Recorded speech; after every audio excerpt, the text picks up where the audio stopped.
రావు గారు నమస్తే. జీ తెలుగు కోసం సమయం కేటాయించిన ధన్యవాదాలు. సో సో మీరు కూడా సిట్ ముందు విచారణకు హాజరయ్యారు.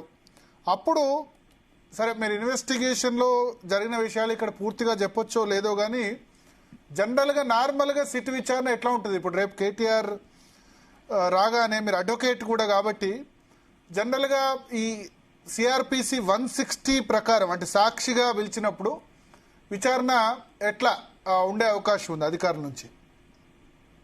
భరత్ గారు గుడ్ ఈవినింగ్. ప్యానెల్లో నాతో పాటు ఉన్నటువంటి గౌరవ పెద్దలందరికీ కూడా నమస్కారం. నాదొక విజ్ఞప్తి మీకు, బయట ఈ చర్చను చూస్తున్నటువంటి ప్రేక్షకులందరూ కూడా నాదొక విజ్ఞప్తి. ఇది కాంగ్రెస్, టీఆర్ఎస్, బీజేపీలో పంచాయతీ కాదు. ఇది వ్యక్తుల వ్యక్తిగత జీవితాలకు సంబంధించి జరిగినటువంటి ఒక సంఘటన. ఈ దేశంలో ఉన్నటువంటి టెలిగ్రాఫిక్ చట్టం ప్రకారం గానీ, లేదా ఇండియన్ పీనల్ కోడ్ ప్రకారం గానీ, లేదా ప్రస్తుతం వచ్చినటువంటి భారత న్యాయ సంహిత చట్టాల ప్రకారం గానీ ఇంకొకరి ఫోన్ ని అనధికారికంగా వినేటువంటి అధికారం ఏ చట్టం కూడా, ఏ పోలీస్ అధికారి కూడా కల్పించలేదు. సరే, మీరు నన్ను సాక్షిగా పిలిచిరా, ముద్దాయిగా పిలిచిరా, ఇండియన్ పీనల్ కోడ్ ఏం చెప్తుంది అనేది పక్కన పెడితే ఎన్ని సంవత్సరాల పాటు ఈ విచారణ కొనసాగించాలని రాష్ట్ర ప్రభుత్వం భావిస్తా ఉంది.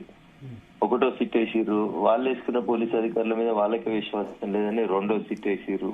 ఇప్పుడు ఈ రెండో సిట్ అనే ఈ కేసుని ముగిస్తుందా, లేదా ఇట్లే కంటిన్యూస్ నెలల తరబడి, సంవత్సరాల తరబడి ఇన్వెస్టిగేషన్ కొనసాగిస్తుందా అనేది ప్రజల ముందు ఉన్నటువంటి ప్రశ్న. వీళ్ళని వాళ్ళు తిట్టడం, వాళ్ళని వీళ్ళు తిట్టుకోవడం, దీనికోసమైనా నిజంగా ఇందులో అసలు ఏమైనా జరిగింది జరగలేదు అనేది ఏమైనా తేల్చాలని పోలీసు అధికారులు భావిస్తున్నారా?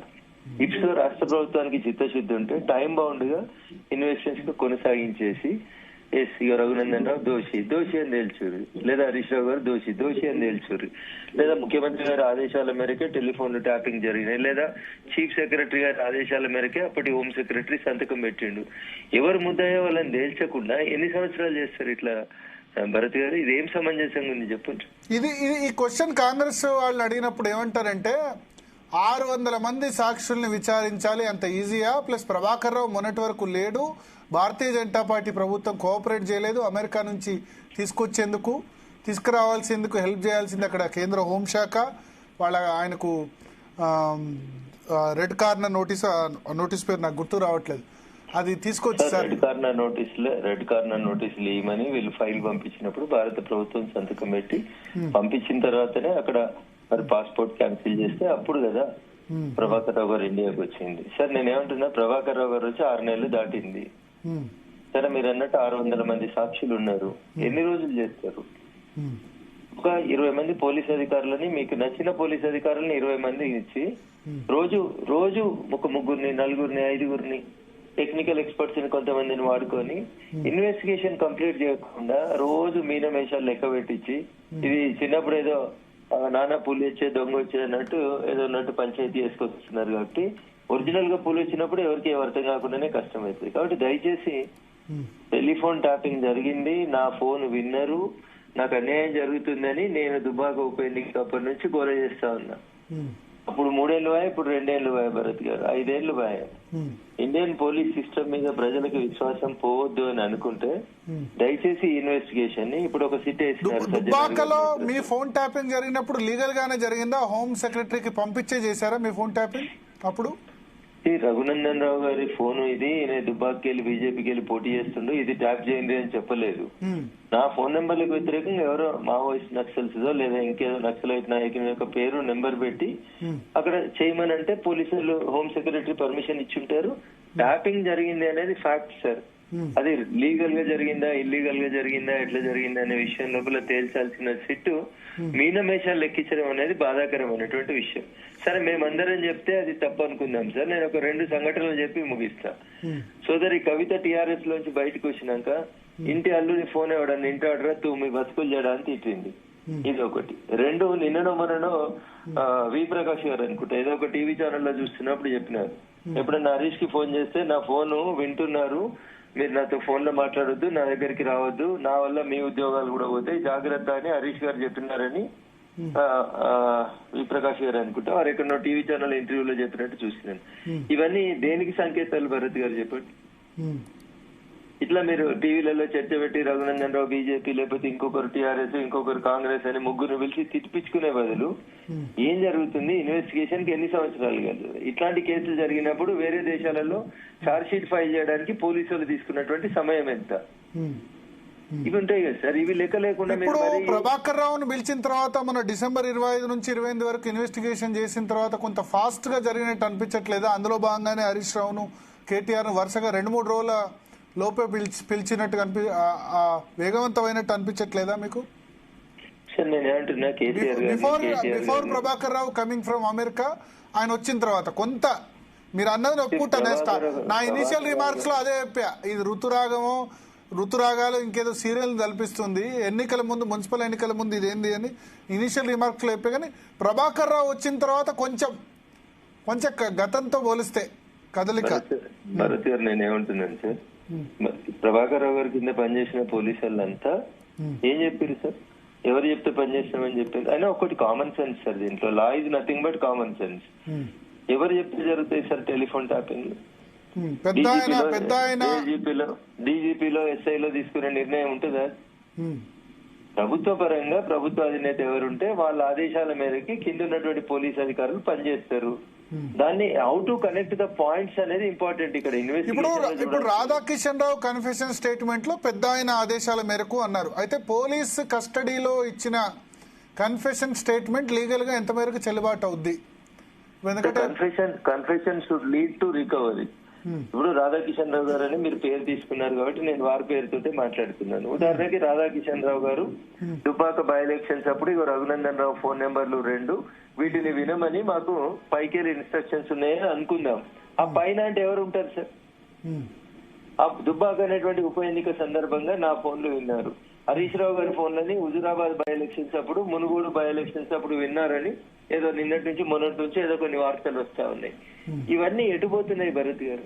నాది ఇప్పటికైనా ఒకటే ఒక విజ్ఞప్తి రాష్ట్ర పోలీస్ యంత్రాంగానికి. సార్ మీరు పార్టీలు పక్కన పెట్టుంది, నేరం జరిగిందా జరగలేదా? నేరం జరిగితే దానికి బాధ్యులు ఎవరు? ఎవరిని ఫిక్స్ చేస్తారు? లేదా ఎవరిని ఫిక్స్ చేయకుండా చేతులు దులిపేసుకొని కాళేశ్వరం మీద 2 ఏళ్లు కమిషన్ నడిపించి లాస్ట్ కు దీన్ని ఇంకో 2 సంవత్సరాలు నడిపించి మాతో అయితే లేదు, కేంద్ర ప్రభుత్వానికి పంపిస్తున్నాం, సిబిఐని ఇన్వెస్టిగేట్ చేయమని అడుగుతారా? అసలు ఏం చెప్పదలుచుకున్నారు అనేది రాష్ట్ర ప్రభుత్వం ఒక క్లారిటీ. కాళేశ్వరం విచారణ మీరే చెప్పట్లేదు కదా, సిబిఐకి ఇస్తే ఇప్పుడు ఇచ్చే 6 నెలలు అయింది, కనీసం ముట్టుకోలేదు. భరత్ గారు మీరు కూడా ఇట్లా మాట్లాడి ప్రజల్ని తప్పుదో లేదు కదా, ముట్టుకోలే కదా కాళేశ్వరం. ఒక నిమిషం వినాలి సార్. భరత్ గారు బురద చల్లడం ఈజీ సార్, బట్టలు ఉత్తుకోవడమే కష్టం అవుతుంది, వినడం నేర్చుకోవాలి. చెప్పండి. కోర్టులో కేసు లేదా? కోర్టుకు పోయి స్టే తెచ్చుకోలేదా? కాళేశ్వరం సంబంధించి సిబిఐ విచారణ మీద స్టే లేదు. మీరు ఒక మాట వినాలి. రాష్ట్ర అసెంబ్లీలో తీర్మానం చేసిన తర్వాత తెల్లారి కేసీఆర్ గారు హరీష్ గారు ఇద్దరు పోయి రాష్ట్ర సర్వోన్నత న్యాయస్థానంలోంచి మా మీద పీసీ ఘోష్ కమిషన్ ఇచ్చిన నివేదిక ప్రకారం మా మీద సిబిఐ విచారణ జరుపుమని అడిగినరు.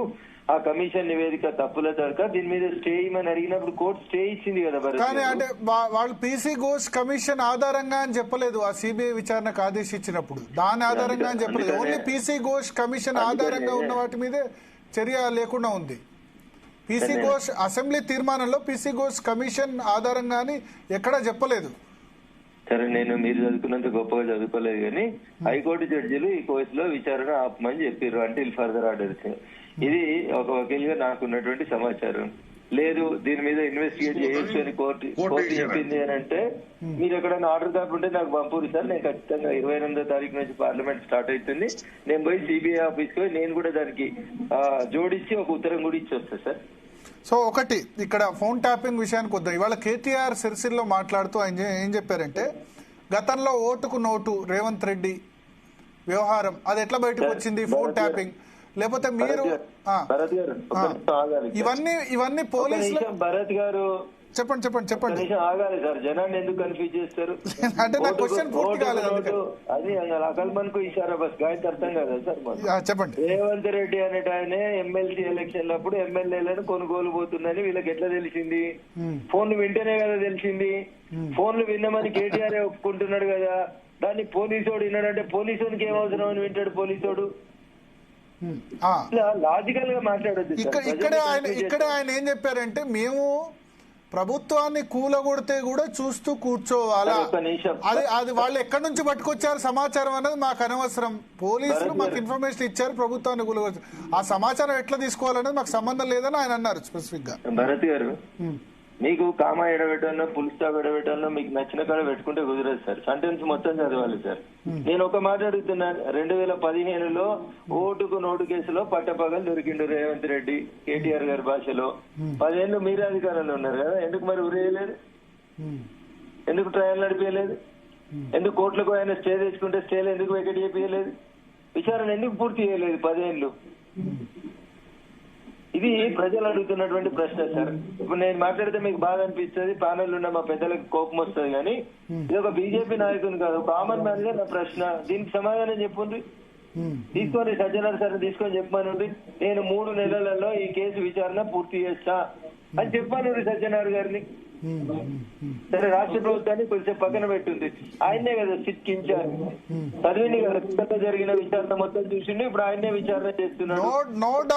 నో డౌట్ పొలిటికల్ వాళ్ళు రాజకీయంలో ఇప్పుడు అధికారంలో ఉన్న పార్టీ వాళ్ళ స్వప్రయోజనాల కోసం దీన్ని యూజ్ చేసుకుంటుంది. వాళ్ళకి ఎలక్షన్ వచ్చినప్పుడు లేకపోతే డైవర్షన్ టాక్టిక్స్, దాని గురించి మీరు అంగీకరించకుండా ఇప్పుడు మీ మంత్రుల మధ్య గొడవ కాబట్టి ఇప్పుడు ఇష్యూ తీసుకొచ్చారు. నైనిక్ ఇష్యూ ఉంది కాబట్టి దీన్ని తీసుకొని వచ్చారు, అది నో డౌట్. వదిలేసి మమ్మల్ని అంటారు ఏంటండి? మేము ఇప్పుడు ఎలక్షన్స్ కోసం మేము యూజ్ చేసుకుంటున్నామని మమ్మల్ని అనడం అది కరెక్ట్. మీరు 2 సంవత్సరాలు ఏం చేశారని 2 టర్మ్స్ గవర్నమెంట్ లా అది ఫ్యామిలీ మెంబర్స్ కానివ్వండి, పెద్ద స్థాయి వాళ్ళు కానివ్వండి, ఫ్యామిలీ మెంబర్స్ ఇన్వాల్వ్ లేకుంటే పెద్ద స్థాయి ఏ ఆఫీసర్ కూడా ఆ ట్యాపింగ్ కు ఆర్డర్ ఇవ్వడు. ఆ వాళ్ళని వదిలేసి ఈ రోజు ఎలక్షన్స్ కోసము మేము దీన్ని వాడుకుంటున్నాము అనడం మాత్రం అది ఎంత మాత్రం కరెక్ట్ కాదు. ఒక్క నిమిషం, మీ వాయిస్ కి వచ్చే ప్రాబ్లం ఉంది. రఘునందన్ రావు గారి దగ్గర అడిగి మళ్ళీ వస్తాను. రఘునందన్ రావు గారు చెప్పండి సార్. రఘునందన్ రావు గారు, ఒకటి ఇప్పుడు 3 months లో మీరు అన్నట్టు సాధ్యమే ఇన్వెస్టిగేషన్ కంప్లీట్ చేయడం? దేశంలో జరిగినటువంటి పెద్ద పెద్ద కేసులలో కూడా ఇండియన్ పీనల్ కోడ్ ఏం చెప్తుందంటే 90 రోజులలో కేసు ఇన్వెస్టిగేషన్ పూర్తి చేసి ఛార్జ్ షీట్ ఫైల్ చేయాలని చెప్తారు. అదే చేయమని అడుగుతున్నా. లేదు, సజ్జనార్ గారి నుంచి చెప్పమని, ఇది చాలా పెద్ద కేసు, ఇది మేము కొండని అవుతా ఉన్నాం, కొండని తవ్వి ఎలకలు పట్టడానికి మాకు ఇంకో 6 నెలలు పడుతుంది అని చెప్పాను. We will wait till that date.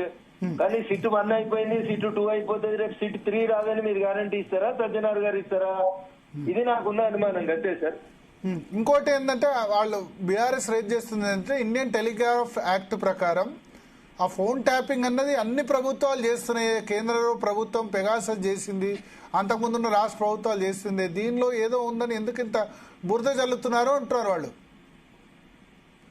ఇప్పుడు నేను అడ్వకేట్ గా మాట్లాడలేను ఈ కేసులో, ఎందుకంటే ఐ హావ్ సర్టెన్ లిమిటేషన్స్. కోర్టులో కేసులు ఉన్నాయి కాబట్టి నేను ఎందుకంటే ఎక్కువ మాట్లాడలేను. నా రిక్వెస్ట్ ఏంటంటే దీన్ని పార్టీల కోణంలో చూడడం మానేసి కవిత చెప్పినట్టు వ్యక్తుల వ్యక్తిగత జీవితాలకి, ఆఖరికి ఇంటి అల్లుని ఫోన్ కూడా విన్నారు అని ఆమె చెప్పింది. మీరు అంటూరు ఇలా కేటీఆర్ గారు సిరిసిల్లలో మాట్లాడి రేవంత్ రెడ్డి పట్టపగలు పైసలు తీసుకుపోయింది అనేది పోలీసు వాడు మాకు చెప్తే తెలిసింది. పోలీసు వాడికి రేవంత్ రెడ్డి ఫోన్ ఇవ్వమని చెప్పింది ఎవరు? అది కదా ప్రశ్న, బేసిక్ ప్రశ్న. మీరు పునాది మర్చిపోయి గాలిలో మెడల్ కడితే ఎట్లా సార్? పునాదికి సమాధానం చూడండి. అంటే ఈ హిమ్సెల్ఫ్ అడ్మిటెడ్, మేము ట్యాపింగ్ చేసామని ఆయన అడ్మిట్ చేస్తున్నాడు. అంటే ఇంటెలిజెన్స్ కు రకరకాల సోర్సెస్ ఉంటాయి, ఫోన్ వినడమా, ట్యాపింగ్ అవన్నీ మాకు అనవసరం అని అంటారు ఆయన. భారత ఇంటెలిజెన్స్ నెట్వర్క్ ఎట్లా పనిచేయడానికి మాన్యువల్ ఉంది, సిసిఐ రూల్స్ ఉన్నాయి. దాంట్లో ఫోన్లు ఇవ్వమని చెప్పలేదు. సంఘ విద్రోహ శక్తులు, దేశద్రోహులు. ఆయన ఎమ్మెల్యే ఆ రోజు రేవంత్ రెడ్డి గారు 2015లో తెలంగాణ రాష్ట్ర శాసనసభలో ఒక ఎమ్మెల్యే ఫోన్ ఎట్లుంటారు సార్? ఎవడైనా పోలీసు ఒకవేళ ఎమ్మెల్యే ప్రభుత్వాన్ని అస్థిరపరిచి కూలగొట్టాలి అని చూస్తే గనక మీకు ఎట్లా తెలిసింది? మీకు ఎట్లా తెలిసింది? రేవంత్ రెడ్డి గారు ఏం చేస్తున్నారు? స్టీఫెన్సన్ ముందు నా దగ్గరకు వచ్చారని సమాచారం ఇచ్చిన తర్వాత అప్పుడు ఫోన్ ట్యాపింగ్ చేస్తే ఆ తర్వాత అప్పుడు కూడా ట్యాపింగ్ చేసే అధికారం తెలంగాణ ప్రభుత్వానికి ఉండదు, పోలీసులకు ఉండదు. అప్పుడు కూడా చేయడానికి అవకాశం ఉండదు. ఎప్పుడు మీ మీద కూడా అంటే భారతీయ జనతా పార్టీ మీద కూడా 2022లో అలిగేషన్ వచ్చింది. డెక్కన్ కిచెన్ నందు ద్వారా ఒక 5-6 ఎమ్మెల్యేలు జాయిన్ చేసుకునే ప్రయత్నం చేశారు అని చెప్పి కేసీఆర్ స్వయంగా ఆడియో వినిపించారు. అది బహుశా ఫోన్ ట్యాపింగ్ ద్వారానే వచ్చి ఉంటుంది. ఆ సందర్భంలో కూడా ఒక 5-6 ఎమ్మెల్యేలు లేకపోతే మొత్తం బీఆర్ఎస్ ప్రభుత్వాన్ని కూల్చాలనుకున్నప్పుడు కూడా అప్పుడు చేయడం కూడా కరెక్ట్ కాదంటారా?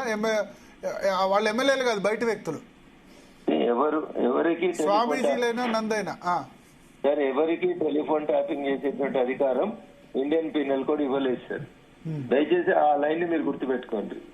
మావోయిస్టులయో లేకపోతే ఐఎస్ఐకి సంబంధించిన తీవ్రవాదులయో మీ దగ్గర నెంబర్లు ఉంటే ఆ నెంబర్ల గురించి మాట్లాడాలి తప్ప ప్రజాప్రతినిధుల నెంబర్లని ఆ రకంగా వినడం అనేది ఏ చట్టం కూడా ఇక్కడ కూడా పర్మిషన్ ఇవ్వలేదు సార్.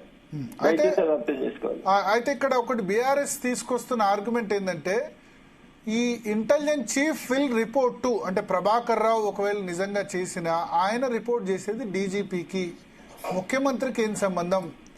లీగల్ గా అప్పుడు మహేందర్ రెడ్డిని క్వశ్చన్ చేయాలి, లేకపోతే అంతకుముందు ఉన్న డీజీపీని క్వశ్చన్ చేయాలి, లేకపోతే అంతకుముందు ఉన్న ఇంటెలిజెన్స్ చీఫ్ ఇప్పుడున్న డీజీపీ శివధర్ రెడ్డిని క్వశ్చన్ చేయాలని వాళ్ళు అంటారు. అనుమతి ఇచ్చిన చీఫ్ సెక్రటరీ అప్పుడు ఉన్నటువంటి గౌరవనీయురాలు శాంతి కుమార్ గారిని ఇన్వెస్టిగేట్ చేసినట్టు ఇంట్రాగేషన్ కు పిలిచినట్టు నేను చూసినాను.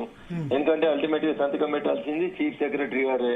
చీఫ్ సెక్రటరీ గారిని పిలిచిర్రు, శాంతి కుమార్ గారిని పిలిచినట్టు ఇన్వెస్టిగేషన్ టీం నాకు గుర్తుంది. అట్లా అందరిని పిలుస్తారు, అధికారులను పిలుస్తారు, మహేందర్ రెడ్డి గారిని పిలుస్తారు, రిటైర్డ్ డీజీలను కూడా పిలుస్తారు. అందరిని పిలువరు, కానీ తొందరగా ఇన్వెస్టిగేషన్ పూర్తి చేయాలి అనేది నా విజ్ఞప్తి. బట్ ఇంటెలిజెన్స్ చీఫ్ మాన్యువల్ ప్రకారం డీజీపీకి రిపోర్ట్ చేస్తారు, ముఖ్యమంత్రి గారికి చేస్తారు సార్. ముఖ్యమంత్రి రిపోర్ట్ చేస్తున్నారు ప్రాక్టికల్ గా, బట్ మౌఖికంగా మాత్రం ఇవ్వాలి కానీ మాన్యువల్ ప్రకారం అయితే డీజీపీకి చేయాలి కదా intelligence chief. DGP is the boss of the state police, no doubt about it. కానీ ఇంటెలిజెన్స్ చీఫ్ రోజు పొద్దుగాల 6 గంటలకు బ్రీఫింగ్ ఎవరికి ఇస్తున్నారు? బ్రీఫింగ్ సీఎం కే ఇస్తున్నారు, బట్ అతను పని చేయాల్సింది ఎవరి ఆదేశాల మేరకు? టెలిఫోన్ ముఖ్యమంత్రి గారు చెప్తే డీజీపీ చెప్తాడు, డీజీపీ చెప్తే ఇంటెలిజెన్స్ చీఫ్ పనిచేస్తాడు. వైట్ న్యాచురల్ కదా సార్ అది. అప్పుడు మరి డీజీపీ కూడా పనిషబుల్ అవుతారు కదా? అందరు అవుతారు సార్. ఎందుకు డీజీపీకి ఏమైనా పర్మిషన్ ఇచ్చిర్రా ఏంది రేవంత్ రెడ్డి గారు? డీజీపీని ఇంట్రాగేట్ చేయొద్దు, మహేందర్ రెడ్డి గారిని విలువద్దని ఏమైనా చెప్పిరా రేవంత్ రెడ్డి గారు? నాకు తెలిసి అట్లా ఏముండదు. ఎవడు బాధ్యత అయితే మహేందర్ రెడ్డి స్టేట్మెంట్ లో ఆయన పిలిచినప్పుడు నాకేం సంబంధం లేదు, ఇంటెలిజెన్స్ చీఫ్ డైరెక్ట్ గా సీఎం కు రిపోర్ట్ చేశారని ఇప్పుడు సిట్ 2 అనేది ఇప్పుడు ఏం చేసిర్రు? ఒక ఐపీఎస్ ఆఫీసర్ వేసిర్రు, ఆయన కొంచెం చదువుకున్నాడు, తెలివికల్లోడు, కేసు మంచిగా చేస్తాడని వేసిర్రు. Let him complete the investigation sir. Okay okay. ముందు రఘునందన్ రావు అయినా, హరీష్ రావు గారైనా, కేటీఆర్ గారైనా, మహేందర్ రెడ్డి గారైనా సమానం అనుకునే విచారణ సజ్జనార్ గారు ముందుకు సాగించాలి. సాధ్యమైనంత తొందరగా సాక్ష్యాలు ఉంటే కేసు ఉందని చెప్పుర్రి, సాక్ష్యాలు లేకపోతే కేసు లేదని చెప్పేసేయండి. సో సింపుల్ కదా భరత్ గారు. మీ ఇప్పుడు మిమ్మల్ని క్వశ్చన్ చేసినప్పుడు మీకైతే చూపించారు ఇవన్నీ కూడా, అంటే మీ ఫోన్ ఇట్లా ట్యాప్ గురైంది, మీ ఫోన్ వ్యక్తిగత సహాయకులు. భరత్ గారు I can't disclose what police asked what Raghunandan Rao said అనేది నేను చెప్పకూడదు సార్, దయచేసి ఏమనుకోవద్దు. Okay okay okay. భరత్ గారు, శరత్ గారు చెప్పండి. ఇప్పుడు దేర్ ఆర్ 2 థింగ్స్. క్రాంతి కొన్ని ప్రశ్నలు అడిగినాడు కదా, ఒక్క నిమిషం. రఘునందన్ రావు గారు మీరు ఏమైనా అడగాలనుకుంటారా? ఎందుకంటే రఘునందన్ రావు గారు రఘునందన్ రావు గారు కరెక్టే చెప్పారు.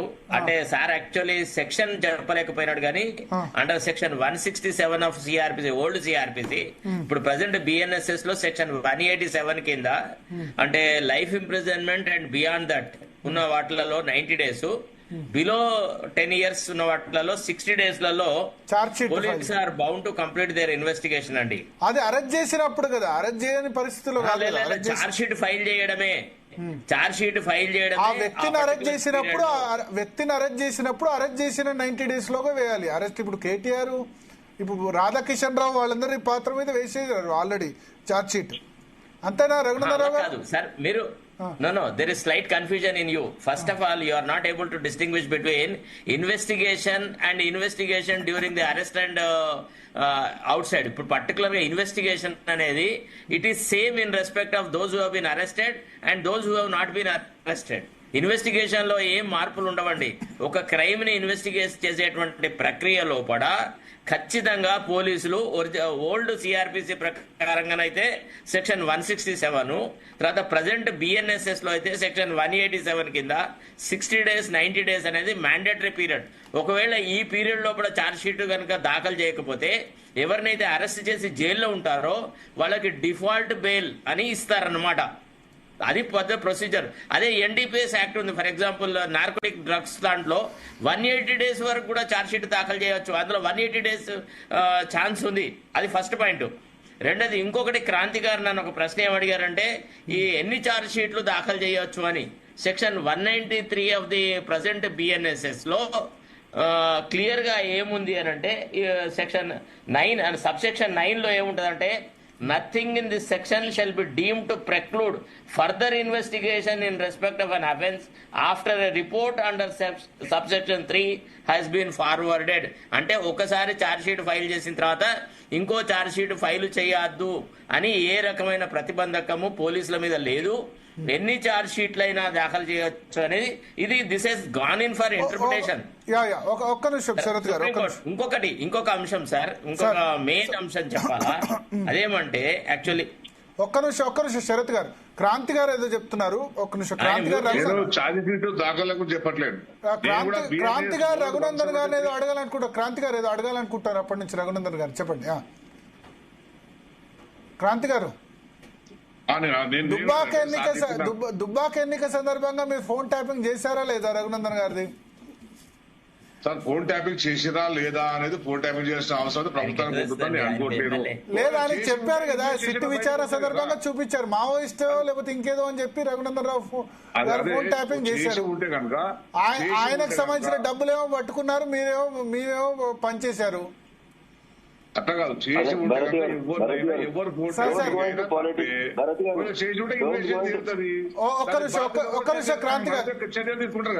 క్రాంతి గారు ఒక్క నిమిషం. రఘునందన్ రావు గారు ఏదో అంటారు. Raghunandan Rao garu, Bharat garu don't go in to the politics. Raghunandan Rao అనే ఇష్యూ కాదు ఇక్కడ. టెలిఫోన్ ట్యాపింగ్ జరిగింది అని ఒప్పుకుంటున్నారా లేదా? కేటీఆర్ గారే ఒప్పుకున్నారు కదా. ఈ రోజు సిరిసిల్ల సమావేశంలో ఏం చెప్పిండ్రు? ప్రభుత్వాన్ని కూలగొట్టాలని అప్పుడు పట్టపగలు నోట్ల కట్టలు తీసుకుపోయి పంచుతుంటే ప్రభుత్వం చూస్తూ ఊరుకుంటుందా అన్నారు. అంటే ఏడికెళ్ళి దొరికినాయి? ఏడికెళ్ళి వచ్చింది ఇన్ఫర్మేషన్? అప్పుడున్న ఇంటెలిజెన్స్ చీఫ్ ఎవరు, అప్పుడున్న ఎస్ఐబి చీఫ్ ఎవరు, వాళ్ళని పట్టుకురారు ముందుగాల. ఆడికెళ్ళి మొదలు పెట్టాలి ఇన్వెస్టిగేషన్. ఎందుకు పీస్ కి ఎందుకు చేస్తున్నారు దీన్ని? పార్టీల మధ్య దానికి బాధ్యులు ఎవరు? ఇంటెలిజెన్స్ చీఫ్ ఉంటాడు, డీజీపీ ఉంటారు, వాళ్ళు క్వశ్చన్ చేయాలి. మాకేం తెలుసు అని చెప్పిండు. వాస్తవం కదా అది. కేటీఆర్ గారు చెప్పింది కేటీఆర్ గారు అదే చెప్తున్నాను.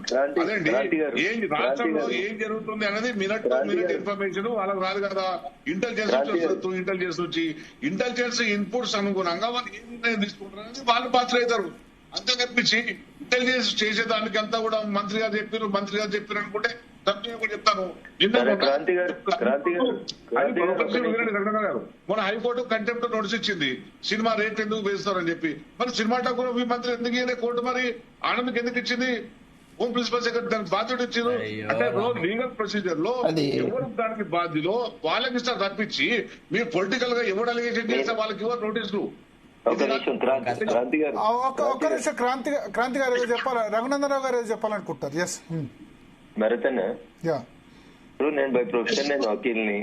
క్రాంతి గారి కంటే 2 ఆకులు ఎక్కువ మంచిగా ఆర్గ్యూ చేయగలుగుతాను అనుకుని నేను వకాలత చేసుకుంటాను. ఎందుకు ఇవన్నీ ఆర్గ్యుమెంట్లు? రాష్ట్రంలో జరిగిన ప్రతి తప్పుకు రాష్ట్ర ముఖ్యమంత్రి బాధ్యత వహించాలి, రాష్ట్ర కేబినెటే బాధ్యత వహించాలి. ఏదో ఎస్ఐలు సిఐలను ముచ్చట వేయించుకొని ఎవరినో ఇడిచిపెట్టి తప్పించుకుంటే ఎట్లా పెద్ద ఆయన అని చెప్పారు. కూడా మోడీ గారు బాధ్యత వహిస్తారని కూడా తప్ప కూడా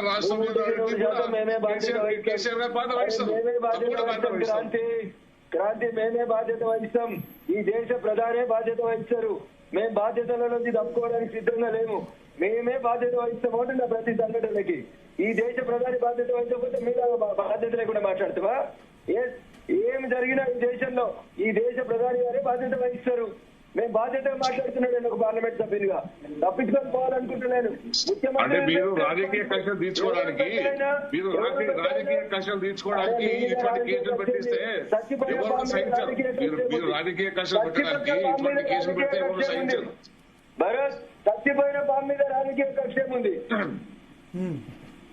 వాళ్ళ మీద రాజకీయ కక్ష తీసుకోవాల్సిన అవసరం మాకేముంది? మరి ఆనాడు మండలంలో మోడీ సీఎం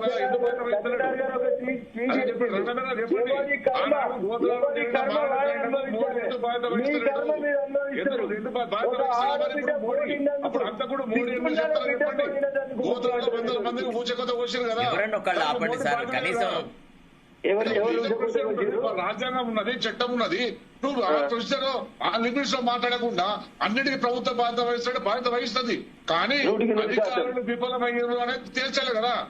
అధికారులు ప్రొసీజర్ పాటించాల్సిన అధికారులు ప్రొసీజర్ పాటించకపోతే ముఖ్యమంత్రి బాధ్యత ఎట్లయితారు? ఎవరైతే మీరు చెప్పగలుగుతారండి, బాగా చెప్పగలుగుతారు మీరు. ముఖ్యమంత్రి బాధ్యత వహించండి. మోడీ బాధ్యత వహించిండా? మోడీ మీద ఎందుకు కేసు పెట్టలేరు? మోడీని ఇప్పుడు చెప్పండి. మోడీ గారి గురించి మాట్లాడే నైతిక హక్కు మీకు లేదు కానీ మోడీ గారి గురించి మాట్లాడొద్దన్నా. ఎందుకంటే సిబిఐ చేసింది, సుప్రీంకోర్టు చేసింది, ఈ దేశంలో ఉన్న 4-5 జడ్జీలు లా కమిషన్ వాళ్ళు చేసిరు. ఎందుకు చేతగాని మాటలు? మరి మోడీ గారి మీద అయినట్టు మీ మీద సిబిఐ కేసు పెట్టుకొని రాండి, అప్పుడు చూపిస్తాం ఏమవుతుంది అనేది. మోడీ గారికి సుప్రీంకోర్టు క్లీన్ చిట్ ఇచ్చింది, తెలియనట్టు ఎట్లా మాట్లాడతాం? పెట్టారు మరి. ఇప్పుడు చంద్రశేఖర్ మీద ముందు కేసు పెట్టి సిబిఐకి పంపమని భరత్ గారు, అప్పుడు సిబిఐ తేలుస్తుంది ఎవరు చేసి ఎవరు చేస్తలేదు అనేది. మోడీ గారి మీద సిబిఐ కేసు పెట్టలేదా కాంగ్రెస్? విచారణ జరగలేదా? ఇట్లా బాధ్యతలకే తప్పించుకోవద్దన్నా. పెద్ద ఆయన అని ప్రతి డీసీపీ చెప్పిండు, ప్రతి ఏసీపీ చెప్పిండు. ఎవరా పెద్ద ఆయన రాష్ట్రంలో? ఇంటెలిజెన్స్ చీఫా, డీజీపీయా? ఎట్లా క్రాంతి నువ్వు కూడా ఇట్లా మాట్లాడితే అన్న? పార్టీని డిఫెండ్ చేసుకో, డిఫెండ్ చేసుకోనప్పుడు ఇదే ముచ్చెత్తుకో. లీగల్ ఫ్రేమ్ లో ఎవరు ఉంటారో వాళ్ళు బాధ్యత అవుతారు తప్పించి నువ్వు ఎవరు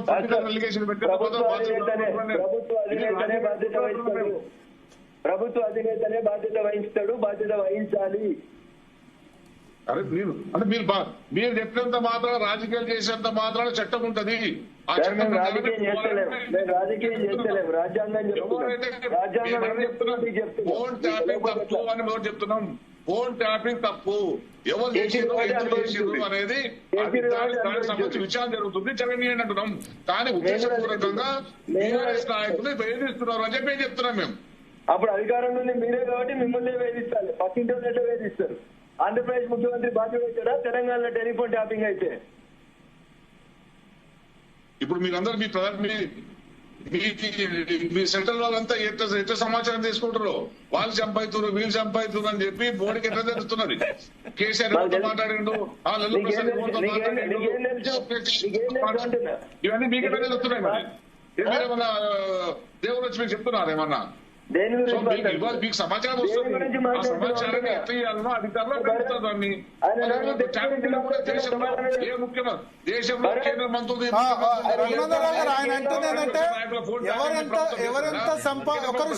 క్రాంతి గారు ఒక్క నిమిషం, ఎవరెంత సంపాదించారో మోడీకి ఎట్లా తెలుస్తుంది, సిబిఐకి ఎట్లా తెలుస్తుంది, ఈడీకి ఎట్లా తెలుస్తుంది అని అడుగుతున్నారు. అంతేనా క్రాంతి గారు? మీరు ఇప్పుడు ఒక్క నిమిషం సార్, సంపాదించడం కాదు అంతే కదా, అదొకతో పాటు పొలిటికల్ స్ట్రాటజీలు బీహార్ లో కావచ్చు, తమిళనాడులో కావచ్చు, రేపు కలకత్తాలో జరుగుతున్న ఎలక్షన్ లో కావచ్చు, ఈ స్ట్రాటజీ మీకు ఎట్లా తెలుస్తుంది? అంటే ఆపోజిషన్ పార్టీస్ ఏం చేస్తున్నాయన్న స్ట్రాటజీ ఎట్లా తెలుస్తుంది? ఫర్ ఎగ్జాంపుల్ ఇంటెలిజెన్స్ ఇన్పుట్స్ అనేది వాళ్ళు ఎట్లా ఇస్తారు అనేది నాకు చెప్పిన అక్కడ ఉన్నోడికి ఎవరికైనా అర్థమవుతుంది, రాజ్యాంగం నేర్చుకోవడానికి ఎవరికైనా అర్థమవుతుంది. అది తెలియకపోతే నేనేం చెప్తాను? సిబిఐకి కేసు పెట్టాక తెలుస్తుంది. సిబిఐకి కేసు పెట్టాక క్రాంతి దగ్గర ఎన్ని పైసలు ఉన్నాయి, కేటీఆర్ దగ్గర ఎన్ని పైసలు ఉన్నాయి తెలుస్తుంది. కేసు పెట్టాకంటే ముందు ఎట్లా తెలుస్తుంది? అలాంటి వచ్చిన తర్వాత రైడ్ చేసిన తర్వాత కేసు పెడుతున్నారు. ఎక్కడ రైడ్ చేసి చెప్పండి. ఇప్పుడు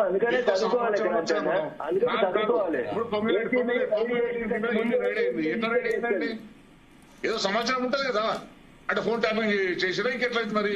మీకు కలగంటారు, పొంగులేడి ఇంట్లో డబ్బులు దొరికినట్టు కలగంటారా? రైట్స్ అవుతున్నాయి, ఎట్లా కలగంటారు? సస్పెక్ట్స్ ఉంటారు, ఎవరైతే సస్పెక్ట్స్ ఉంటారో కొన్ని కేస్ స్టడీస్ ఉంటాయి.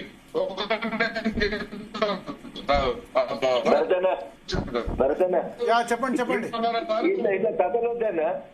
ఎన్టీ రామారావు ఆయన ఏమంటారంటే మీకు పలానా వాళ్ళ ఇంట్లో డబ్బులు ఉన్నాయని ఎట్లా తెలుస్తుంది, లేకపోతే పలానా వాళ్ళ ఆస్తులు ఎట్లా సంపాదించారని తెలుస్తుంది ఈడీకైనా సిబిఐకైనా అని అడుగుతున్నారు. క్రాంతి గారు ఒకటే నిమిషం వినమని చెప్పారు దయచేసి, మీరు కూడా వినండి భరత్ గారు. వాళ్ళు చేసిందంతా వైట్ ట్రాన్సాక్షన్, వాళ్ళు చేసినంత డబ్బుల కట్టలు కనబడుతూనే ఉన్నాయి. రాఘవ కన్స్ట్రక్షన్ అనేదో లేకపోతే మెగా కన్స్ట్రక్షన్ అనే కంపెనీ ఇంతకు ముందు గత 5 సంవత్సరాల్లో వాళ్ళ ఇన్కమ్ ఏంది, వాళ్ళు ఎంత ఇన్కమ్ ట్యాక్స్ ఫైల్ చేసిరు, ఈ 5 సంవత్సరాలు ఎంత పెరిగింది అనేది ఇన్కమ్ ట్యాక్స్ ఆఫీస్ లో కూర్చొని వాళ్ళ కంప్యూటర్ ఓపెన్ చేస్తే అదే తెలుస్తుంది. దాన్ని స్క్రూటినీ చేసి వాళ్ళు రైడ్ చేస్తారు. ఇప్పుడు ఏసీబీ రైడ్లు చేస్తుంది. క్రాంతికి తెలవాల్సింది ఏంటంటే ఏసీబీ రైడ్ కంటే ముందే ఎఫ్ఐఆర్ చేసినాకనే వాళ్ళు అక్కడికి వచ్చి రైడ్ చేస్తారు. దొరుకుతుందా తర్వాత విషయం. సమాచారాలు చాలా మంది ఇస్తుంటారు. టీఆర్ఎస్ ఇచ్చి ఉంటారు. దానికి ఎవరు కాదంటారు?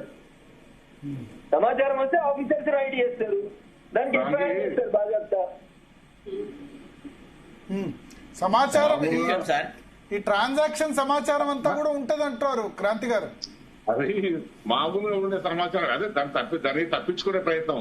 అంటే ఎటువంటి టీఆర్ఎస్ మీద పెడితేనే అది ఫోన్ ట్యాపింగ్ అవుతుంది. మిగతా కాంగ్రెస్ వాళ్ళ మీద కానీ మిగతా ఎవరి మీద పెట్టి అది ర్యాగింగ్ వల్ల ట్యాపింగ్ కాదు అనేది బీజేపీ వాళ్ళకున్న అవగాహన, రఘునందన్ గారికి సమయంలో ఎన్నికల సమయంలో రైడ్ జరిగింది అనేది చాలా అందరికి తెలిసిన విషయము. అది రెగ్యులర్ గా పన్నులు ఎగబెడతా విషయం కాదు. రెగ్యులర్ కనుక వాళ్ళకు బిజినెస్ పండుగ వేస్తుంటే ఇస్తుంటారు. అది అంత ఎలక్షన్ సంబంధించిన ఎంపీఆర్ ఇది ఎలక్షన్ సంబంధం లేదు.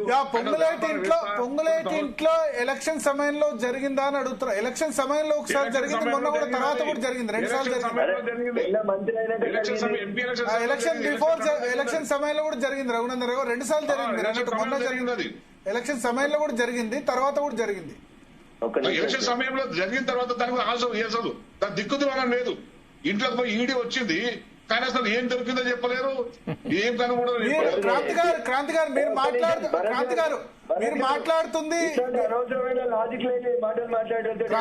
గారు ఒక నిమిషం రఘునందన్ రావు గారు రఘునందన్ రావు గారు నేను క్లారిటీ ఇస్తాను. 2 సార్లు జరిగింది. క్రాంతి గారు మీరు చెప్తుంది ఏదైతే ఉందో, రఘునందన్ రావు మన పొంగులేటి మీద యాక్షన్ తీసుకోలేదు అని కేటీఆర్ ఆరోపణ చేస్తుంది. ఎలక్షన్ తర్వాత జరిగిన రైడ్ లో, ఎలక్షన్ తర్వాత అదానీని కలిశారు, అందువల్ల మాఫియా అయిందని చెప్తోంది. ఎలక్షన్ తర్వాత, ఎలక్షన్ బిఫోర్ కూడా ఎలక్షన్ జరుగుతుండగా కూడా ఒక రైడ్ అయింది. 2 రైడ్స్ అయినాయి. మీరు చెప్తున్న కేసు ఏదైతే ఉందో ఎలక్షన్ తర్వాత జరిగిన కేసు. భరత్ గారు కెన్ ఐ యాడ్ సంథింగ్? చెప్పండి. ఒక సెంటెన్స్ చెప్పాలా? చెప్పండి సార్. అసెంబ్లీ ఎలక్షన్ సందర్భంగా వివేక్ వెంకటస్వామి ఇంటి మీద ఈడీ వాళ్ళు రైడ్ చేసినారు. ఆ విషయం తెలుసా తెలదా క్రాంతికి? ఈడీ వాళ్ళు రైడ్ చేస్తే మేమే పోయి ధర్నా చేసినాం, because he was contesting from our constituency కాబట్టి. ఆ తర్వాత ఏం దొరికింది అనేది ఈడీ వాళ్ళు ఎవరికి చెప్పలేదు. మీరు ఆ విషయం ఎందుకంటే అప్పటికి సార్ వినండి దయచేసి ప్లీజ్, మీరు కంప్లీట్ గా ఇయర్ సెంటెన్స్. ఇదే ప్రాబ్లం. అయితే ప్రాబ్లం ఏంటంటే వీళ్ళు బీజేపీ నుంచి ఇమీడియట్ గా కాంగ్రెస్ పార్టీలోకి చేరారు కాబట్టి ఆ కళ్ళ మంటతోని కంపల్సరీగా అక్కడి 3-4 నియోజకవర్గాలకు వివేక్ వెంకటస్వామి డబ్బులు సప్లై చేస్తున్నాడు కాబట్టి ఈయన దెబ్బ కొట్టాలా అని చెప్పేసి ప్లాన్ వేసి చేశారు. Is it not a fact? తర్వాత రెండోదండి, మీరు అడిగారు కదా ఏది పోలీసులకు అధికారం ఉందా లేదా, ట్రాక్ చేస్తారా లేదా అనేది. ఇప్పుడు aberrations to maintenance of law and order అనేది ఒక సబ్జెక్ట్ అండి. ఎవరెవరినైతే పోలీసులు పర్సీవ్ చేస్తారు ఏమని, వీళ్ల వల్ల లా అండ్ ఆర్డర్ ప్రాబ్లం కి సమస్య వస్తుందని ఉంటుందో అట్లాంటి వాళ్ళ మీద ఇంటెలిజెన్స్ నిఘా ఉంటది. ఎందుకంటే 2019 అసెంబ్లీ ఎలక్షన్స్ అప్పుడు కేసీఆర్ గారి మీటింగు అక్కడ ఉండేది. ఎక్కడ మన మినిస్టర్, చీఫ్ మినిస్టర్ గారి కాన్స్టిట్యున్సీలో, ఎక్కడ మన దాని పేరు కొడంగల్లో రేవంత్ రెడ్డి. రేవంత్ రెడ్డి అయితే ఒక రోజు ముందు రేవంత్ రెడ్డి గారు ఒక స్టేట్మెంట్ ఏం చేశారంటే, ముఖ్యమంత్రి సభను మేము ధ్వంసం చేస్తామన్నారు.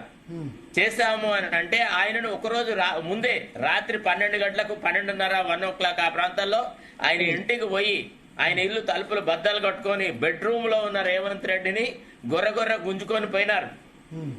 విన్నారా? మీరెట్లా చెప్తారంటే, because I was in the know of things at that time. I'm telling you very frankly what is used, what happens అనేది. ఎందుకంటే అప్పుడు మమ్మల్ని ఆ కేసు అది వచ్చినప్పుడు నన్ను చీఫ్ జస్టిస్ అడిగినాడు, why did you take such action అని.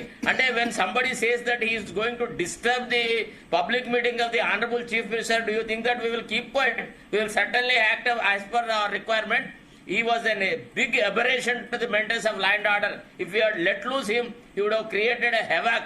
And చెప్తే నన్ను ఏమన్నారు, యూ కాల్ ది డీజీపీ అన్నారు. Sorry, I can't call the DGP, is not a constable అన్నాను. దెన్ కాల్ ది ఎస్పీ అన్నారు. అప్పుడు అన్నపూర్ణ అని ఎస్పీ ఉండే. నేను అన్నాను, ఎవరిని డిస్టర్బ్ చేయను, honourable chief ministers meeting will be over by 4:30. 4:45 Revanth రెడ్డిని we will let loose him. And ఆయనకు ప్రాణభయం ఉంది అన్నాడు. అంటే నేను అన్నాను, nobody is ready to waste a bullet on Revanth Reddy's person అని చెప్పినాను. చెప్పినందుకే కదా ఆ కోపమే కదా రేవంత్ రెడ్డి గారికి మంట.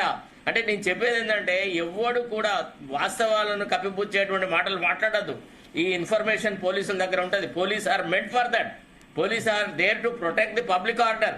తర్వాత సెక్షన్ 5(2)లోనే క్లియర్ గా ఉంది ఏమని, పబ్లిక్ ఎమర్జెన్సీ ఉన్నప్పుడు when there is a threat to sovereignty and integrity of India, every police have got the authority to intercept the telephonic calls, everything, etc., etc. ఇది ఏ ప్రభుత్వంలోనా జరుగుతుంది. కాకపోతే పొలిటికల్ పర్పసెస్ కు జరిగింది. ఒక్క నిమిషం, ఇంటర్సెప్ట్ చేయొచ్చు అని మీరు అంటారు.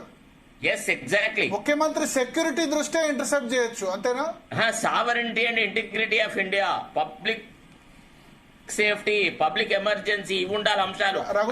రాజకీయ ప్రత్యర్థుల ఫోన్లను భరతన్న మీరు ఒకసారి ఇస్మాయిల్ గారు ఇస్తాను, ఒక్క నిమిషం సార్ మాట్లాడించండి. మీరు చాలా ఇస్తాను, ఇంకా సమయం ఉంది, ఇస్తాను. రఘునందనరావు గారు ఇప్పుడు శరత్ గారు ఒక పాయింట్ రేజ్ చేశారు, సావర్నిటీ లేకపోతే ముఖ్యమంత్రి సెక్యూరిటీ థ్రెట్ ఇటువంటి ఉన్నప్పుడు అది ప్రజాప్రతినిధులైనా ఎవరిదైనా ఫోన్ ట్యాప్ చేయొచ్చు అన్న పాయింట్ ఆయన ఒకటి రేజ్ చేస్తున్నారు. ఫోన్ ట్యాప్ చేయొచ్చు అని చెప్పలేదు శరత్ గారు. థ్రెట్ సెక్యూరిటీ ఒక్క నిమిషం భరత్ అని నోటికి వచ్చినట్టు ఇంటర్ప్రిట్ చేస్తే ఎట్లా? వారు చెప్పింది ఏంది ఆయనే డైరెక్ట్ లాయర్స్ అడ్వకేట్ మేము లా చదువుకోలేదు, బట్ ప్యానెల్లో ఎవరున్నారో మీరు నాకు చెప్పలేదు, అయినా వారు చెప్పింది నాకు అర్థమైంది, నేను మీకు చెప్తాను. శరత్ గారు ఇదివరకు హోమ్ స్టాండింగ్ కౌన్సిల్ శరత్ గారు మీకు శరత్ గారు చెప్పింది ఏంది నాకు అర్థమైంది ఏంటంటే, నేను రఘునందన్ తెలదా ఒకటి డైరెక్ట్ గా నేను ఆ సభని ధ్వంసం చేస్తా లేకపోతే దాడి చేస్తామని అన్నప్పుడు అది దానికి ఇంకా టెలిఫోన్ ట్యాపింగ్ ఎందుకు, వినడం ఎందుకు? డైరెక్ట్ ఆయనే స్టేట్మెంట్ ఇచ్చింది కదా. స్టేట్మెంట్ ఇచ్చినప్పుడు ఎట్లా అదుపులోకి తీసుకుంటారు? మమ్మల్ని ప్రివెంటివ్ అరెస్ట్ పేరిట తీసుకుంటలేరా పోలీసులు? This is also common thing కదా. సో దానికి టెలిఫోన్ ట్యాపింగ్ కి సంబంధం లేదు. అప్పుడు రేవంత్ రెడ్డి గారి ఫోన్ ఇని అదే చెప్తున్నాను, అప్పుడు రేవంత్ రెడ్డి గారి ఫోన్ ఇని ఏదో అర్ధరాత్రి ఆయన అరెస్ట్ చేసిరు అనేది నేను అనుకోను. ఆయన ఓపెన్ స్టేట్మెంట్ ఇచ్చిండు కాబట్టి ఒక పొలిటికల్ పార్టీ సభను భగ్నం చేయొద్దని చెప్పి అరెస్ట్ చేసి ఉంటారు. అది ప్రివెంటివ్ అరెస్ట్ కింద ఎవరినైనా అరెస్ట్ చేస్తారు, ఏమిటేస్తారు. అది కాదు, అంతేకాదు అక్కడ ఇంకొక అంశం ఉంది. Mere statement is not the essence of arresting. What is the preparation that is done towards achieving the accomplishment of that particular object. ఆయన నేను ధ్వంసం చేస్తాను అన్నందుకే ఆయన అరెస్ట్ చేయలేదు, అందుకు తగిన చర్యలు తీసుకోవడం మొదలెట్టినాడు. ఎట్లా సీఎం సభను భగ్నం చేయాలా అనే ప్రిపరేటరీ స్టెప్స్ తీసుకున్న దశలో ఆయనను నడిరాత్రి అరెస్ట్ చేయాల్సి వచ్చింది. అంతేనా? ఇప్పుడు అరెస్ట్ వేరు, పోలీసులు టెలిఫోన్ ట్యాప్ చేయడం వేరన్నా. అది పొలిటికల్ మీటింగ్ ని భగ్నం చేస్తా అన్నాడు. అది పొలిటికల్ మీటింగ్ ని భగ్నం చేస్తా అన్నాడు. 100 మందిని జమ చేసి ఎట్లా భగ్నం చేయాలని ఆయన ప్లాన్ చేస్తుంటే డెఫినెట్ గా దాన్ని అదుపులోకి తీసుకునే అధికారం పోలీసులకు ఉంటుంది, తీసుకుంటారు. దానికి టెలిఫోన్ ట్యాపింగ్ ఏం సంబంధం ఉంటదన్న? టెలిఫోన్ ట్యాపింగ్ అని నేను అనలేదు. టెలిఫోన్ ట్యాపింగ్ ఏ సందర్భంలో చేయొచ్చు అంటే సెక్షన్ 5 subsection 2 కింద there are certain necessities as to under what circumstances the police can resort to tapping of the telephones అనేది సెక్షన్ 5(2) లో ఇండికేట్ అయింది. అవి ఆ కారణాలు తప్ప వేరే ఇతర కారణాల ద్వారా టెలిఫోన్ ట్యాపింగ్ చేయకూడదు. అట్లా చేయాలనుకున్నా there is a procedure, wide spread procedure available. వీళ్ళు ప్రొసీజర్ ను వైలేట్ చేసినందుకే ఇంత రాద్ధాంతము, ఇంత రచ్చ అని చెప్తున్నాను. భరతనే చాలా మంది ప్యానెల్ లో ఉన్నట్టున్నారు గౌరవ పెద్దలు. Shall I conclude? కన్క్లూడ్ చేయండి. Thank you sir. ఎవరు చేసినా చట్టం తన పని తాను చేసుకుపోవాలని కోరుతున్నాను. Thank you. సో ఇస్మాయిల్ గారు, ఎస్, కవిత గారి క్లెయిమ్ ఏంటి? కవిత గారు కూడా ఫోన్ ట్యాప్ అయిందా, లేకపోతే కవిత హస్బెండ్ అనిల్ గారు ఫోన్ వరకే ట్యాప్ అయిందా? Sir I take leave sir. ఉండండి శరత్ గారు ఒక నిమిషం. ఇస్మాయిల్ గారు అన్మ్యూట్ చేయండి. ఎస్, వినపడుతుందండి? వినపడుతుంది, చెప్పండి. ఇప్పటిదాకా పెద్దలు మాట్లాడినవి కానీ మీరు అడిగిన ప్రశ్నలకు సంబంధించి కానీ నేను కోరుకుంటున్నది ప్రజలకు వాస్తవాలు తెలియాలి, ప్రజలకు క్లారిటీ కూడా ఉండాలి. తర్వాత ప్రభుత్వము ఇప్పుడున్నటువంటి ప్రతిపక్షానికి మధ్యలో జరుగుతున్నటువంటి రాజకీయ క్రీడలుగా కాకుండా నిజాలు నిగ్గు తేల్చాలి.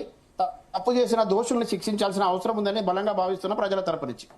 రెండవది, మీరు అడిగినారు కవిత గారికి సంబంధించిన అంశమని. కవిత గారి భర్తకు సంబంధించిన అంశమైనా ప్రజల వైపు నుంచి ఆలోచించాల్సిన అవసరం ఉంది, ప్రజల వైపు నుంచి చూడాల్సిన అవసరం ఉన్నది. ఎందుకంటే ఇది ఎవరిదైనా వ్యక్తిగత స్వేచ్ఛను హరించే హక్కు ఏ ప్రభుత్వానికి లేదు, మరో వ్యక్తికి లేదండి. ఇది మనకు తెలిసిన విషయమే. రెండవది, ఇవాళ ఈ ఎన్నికల సందర్భం లోపల రాజకీయ క్రీడలో భాగంగా కక్ష సాధింపుగా చేస్తున్నారని మాట్లాడే వాళ్ళకి నేను ఏమంటున్నానంటే, ఇది రాజకీయ కక్ష సాధింపుగా ఇవాళ కనపడితే ఆ రోజు ఆ ఫోన్ ట్యాపింగ్లకు సంబంధించి కానివ్వండి మిగతా వ్యక్తుల వ్యక్తిత్వాన్ని హననం చేయడం కానీ వ్యక్తిగత విషయాన్ని గోప్యతను భగ్నం చేసేటటువంటి హక్కు కూడా ఎవరికి లేదు. అది కూడా ఆ చేసిన వాళ్ళు నేరం అవుతుందని నేను చెప్తా ఉన్నా. రెండవది, ఇప్పుడున్నటువంటి పరిస్థితిలో ఒక వ్యభిచారం కంటే కూడా నీచమైనటువంటి పద్ధతిలో ఈ ఫోన్ ట్యాపింగ్ జరిగిందనేది మొత్తం మాట్లాడుకున్న సందర్భం లోపల న్యాయ వ్యవస్థని చట్టాన్ని కూడా ధిక్కరించి దాన్ని కూడా అబాస్పాలు చేసి అధికారం చేతిలో ఉంది కదా అని ఇష్టం వచ్చినట్టు వ్యవహరించినటువంటి వాళ్ళు ఇవాళ అధికారుల మీద మాత్రమే చర్యలు తీసుకోవాలని, మాకు మాత్రం సంబంధం లేదని మాట్లాడుతున్న శుద్ధపూస మాటలు ఏదైతే ఉన్నాయో అది ప్రజలు అర్థం చేసుకుంటా ఉన్నారు.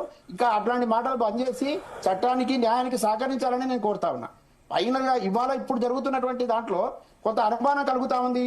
నిన్న మొన్న హరీష్ రావు గారు వచ్చిపోయిన సందర్భం, ఇవాళ కేటీఆర్ గారు రేపు వస్తారనుకున్న సందర్భం లోపల టీఆర్ఎస్ నాయకులు మాట్లాడుతున్నటువంటి పద్ధతి చూస్తుంటే కనుక మాకు అనుమానాలు కలుగుతా ఉన్నాయి. మరొకసారి ఈ రాష్ట్రంలో శాంతి భద్రతలకు విఘాతం కలిగించేటువంటి కుట్ర బీఆర్ఎస్ పార్టీ వైపు నుంచి జరుగుతుందేమని మాకు అనిపిస్తా ఉన్నది. ఎందుకంటే ఒక నింద మోపబడినప్పుడు, ఒక ఆరోపణ చేయబడినప్పుడు, ఆరోపణకు సంబంధించి అధికారులు పిలిచినప్పుడు వచ్చి వివరణ ఇవ్వాల్సింది పోయి రాద్ధాంతం చేసుకుంటాం, మా ఇష్టం వచ్చినట్టు మేము మాట్లాడతాం, ఇది రాజకీయ కక్ష అని మాట్లాడుతుంటే గతంలో జరిగినటువంటి వాటికి సంబంధించి చెప్పేటప్పుడేమో మళ్ళీ పదే పదే దాన్ని ఒక రాజకీయ కోణంలోనే చూపించే ప్రయత్నం చేసి ప్రజల్ని కన్ఫ్యూజ్ చేసే ప్రయత్నం చేస్తా ఉన్నారు. కవిత గారి అంశానికి వచ్చినప్పుడు ఇంటి ఆడబిడ్డకు సంబంధించి అంశం అనేటువంటి విషయం, తర్వాత ఇంటి అల్లుడికి ఫోన్ కూడా ట్యాప్ చేశారనే అంశం ఇప్పటివరకు ప్రజల్లో చర్చ ఉన్నది.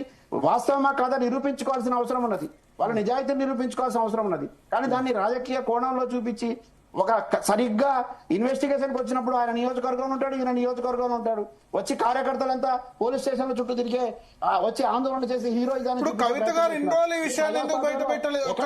ఇస్మాయిల్ గారు ఒక్క నిమిషం, ఇన్ని రోజులు ఎందుకు బయట పెట్టలేదు? పార్టీ నుంచి సస్పెండ్ చేసిన తర్వాతే ఫోన్ ట్యాపింగ్ జరిగిందని ఎందుకంటున్నారు?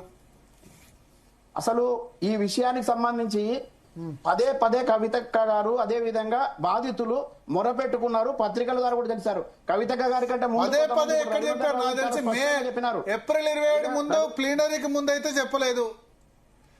ఏప్రిల్ 27 ప్లీనరీకి ముందు అంతా బాగున్నది చెప్పలేదు. May 1 ఎప్పుడైతే డిఫరెన్స్ స్టార్ట్ అయినాయో ఆమె లేఖ బయట పెట్టారు అని చెప్పారు. అప్పటి నుంచి మొదలు పెట్టారు తప్ప అప్పటి వరకు ఏం చెప్పలేదు నా ఫోన్ ట్యాపింగ్ జరిగిందని.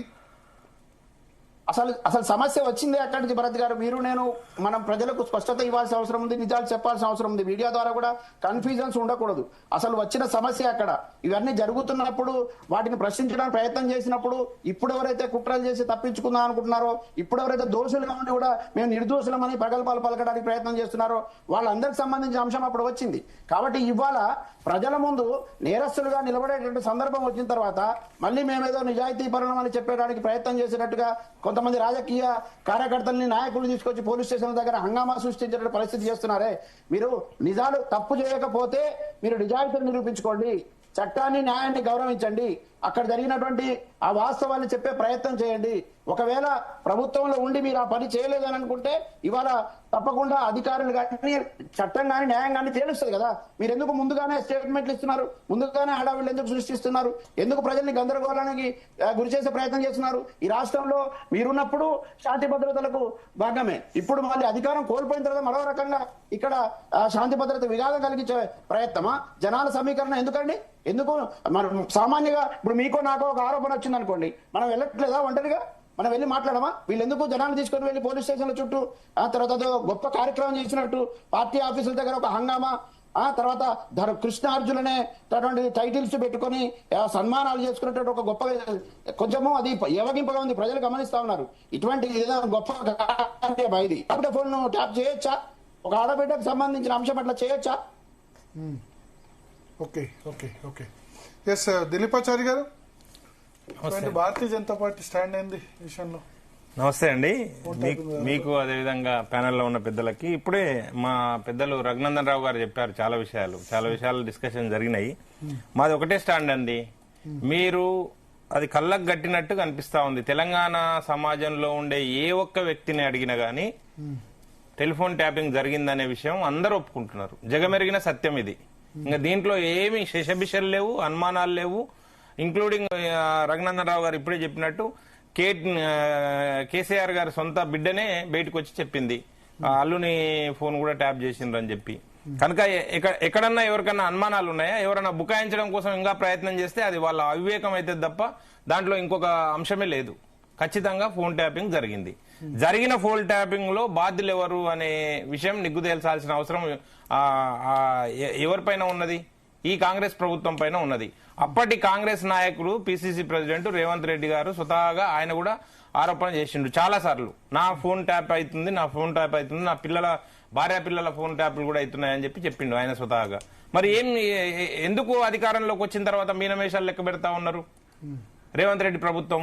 ఇక్కడనే అనుమానాలు వస్తున్నాయి. ఎందుకనంటే ఈ ఎడతెగని ఒక సీరియల్ లాగా కొనసాగించడం కోసం ప్రయత్నం చేస్తున్నారా, లేదు నిక్కచ్చిగా నిజాయితీగా చిత్తశుద్ధితోటి మీరు ఈ విచారణ ముగించి బాధ్యులను తేల్చి కఠిన చర్యలకు ఉపక్రమించరా అనేది ఇవాళ తెలంగాణ సమాజం అడుగుతుంది ఈ కాంగ్రెస్ ప్రభుత్వాన్ని. కాంగ్రెస్ ప్రభుత్వం పైనే బాధ్యత ఉంది. మీరు ఎన్ని రకాల ముచ్చట్లు చెప్పినా, ఎన్ని రకాల సిట్లు వేసినా, ఇప్పుడు సిట్లు ఒకసారి సిట్టు విచారణ పూర్తి అయిపోయిన తర్వాత ఇంతకుముందు మాట్లాడుకున్నట్టు రెండో సిట్ ఎందుకు అవసరం వచ్చిందండి? ఆల్రెడీ ఛార్జ్ షీట్ వేసారు, దాంట్లో ఉన్న వాళ్ళ పైన ఛార్జ్ షీట్ వేసిన తర్వాత రెండో సిట్టు ఏర్పాటు చేసి మళ్ళీ కొత్తగా విచారణ మొదలుపెట్టే ప్రయత్నం చేస్తా ఉన్నారు. అంటే ఇది కాలయాపనకు ఒక సంకేతం కాదా? కాలయాపన చేయడం కోసం సంకేతం కాదా? కాంగ్రెస్ ప్రభుత్వం వచ్చిన తర్వాత 2 సంవత్సరాల కాలంలో అప్పటి బీఆర్ఎస్ ప్రభుత్వంలో జరిగిన అన్ని రకాల కార్యక్రమాల్లో అవినీతి జరిగింది, అవకతవకలు జరిగినాయి, దౌర్జన్యాలు జరిగినాయి, మొత్తం జరిగినాయి, అన్ని జరిగినాయి అని చెప్పి అందరం చెప్పుకున్నాం కదా. వచ్చిన తర్వాత మీరు చేస్తున్న అంశం ఏంది? మీరు తేల్చిన అంశం ఏంది? ఎవరిని బాధ్యులుగా గుర్తించారు? బాధ్యులుగా గుర్తిస్తే చర్యలేవి.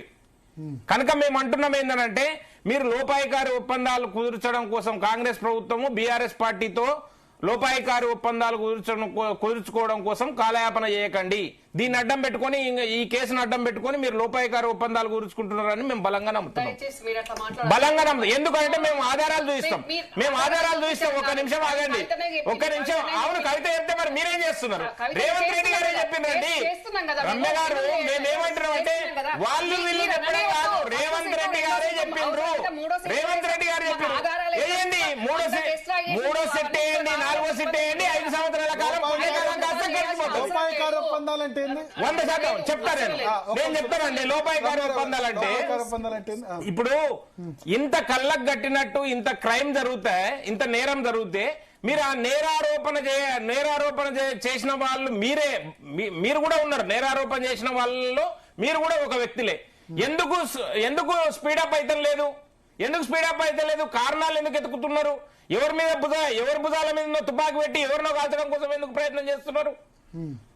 మీరు చిత్తశుద్ధి లేదు, నిజాయితీ లేదు, లోపాయికారి ఒప్పందాలని ఎందుకు అంటున్నామనంటే, ఒక్కటి కాంగ్రెస్ ప్రభుత్వం వచ్చిన తర్వాత ప్రజలు ఎదురు చూసినరా లేదా? మిమ్మల్ని బట్టలు ఇడిపించి నడిబజార్లో నిలబెట్టే బాధ్యత నేను తీసుకుంటా అని చెప్పి రేవంత్ రెడ్డి గారు చెప్పారు కదా. ఏ అంశం పైన వీళ్ళని నడిబజార్లో నిలబెట్టినండి ఇప్పటి రేవంత్ రెడ్డి గారికి ఎందుకు చేత అయితే లేదు? చేత కాకపోవడం కాదు,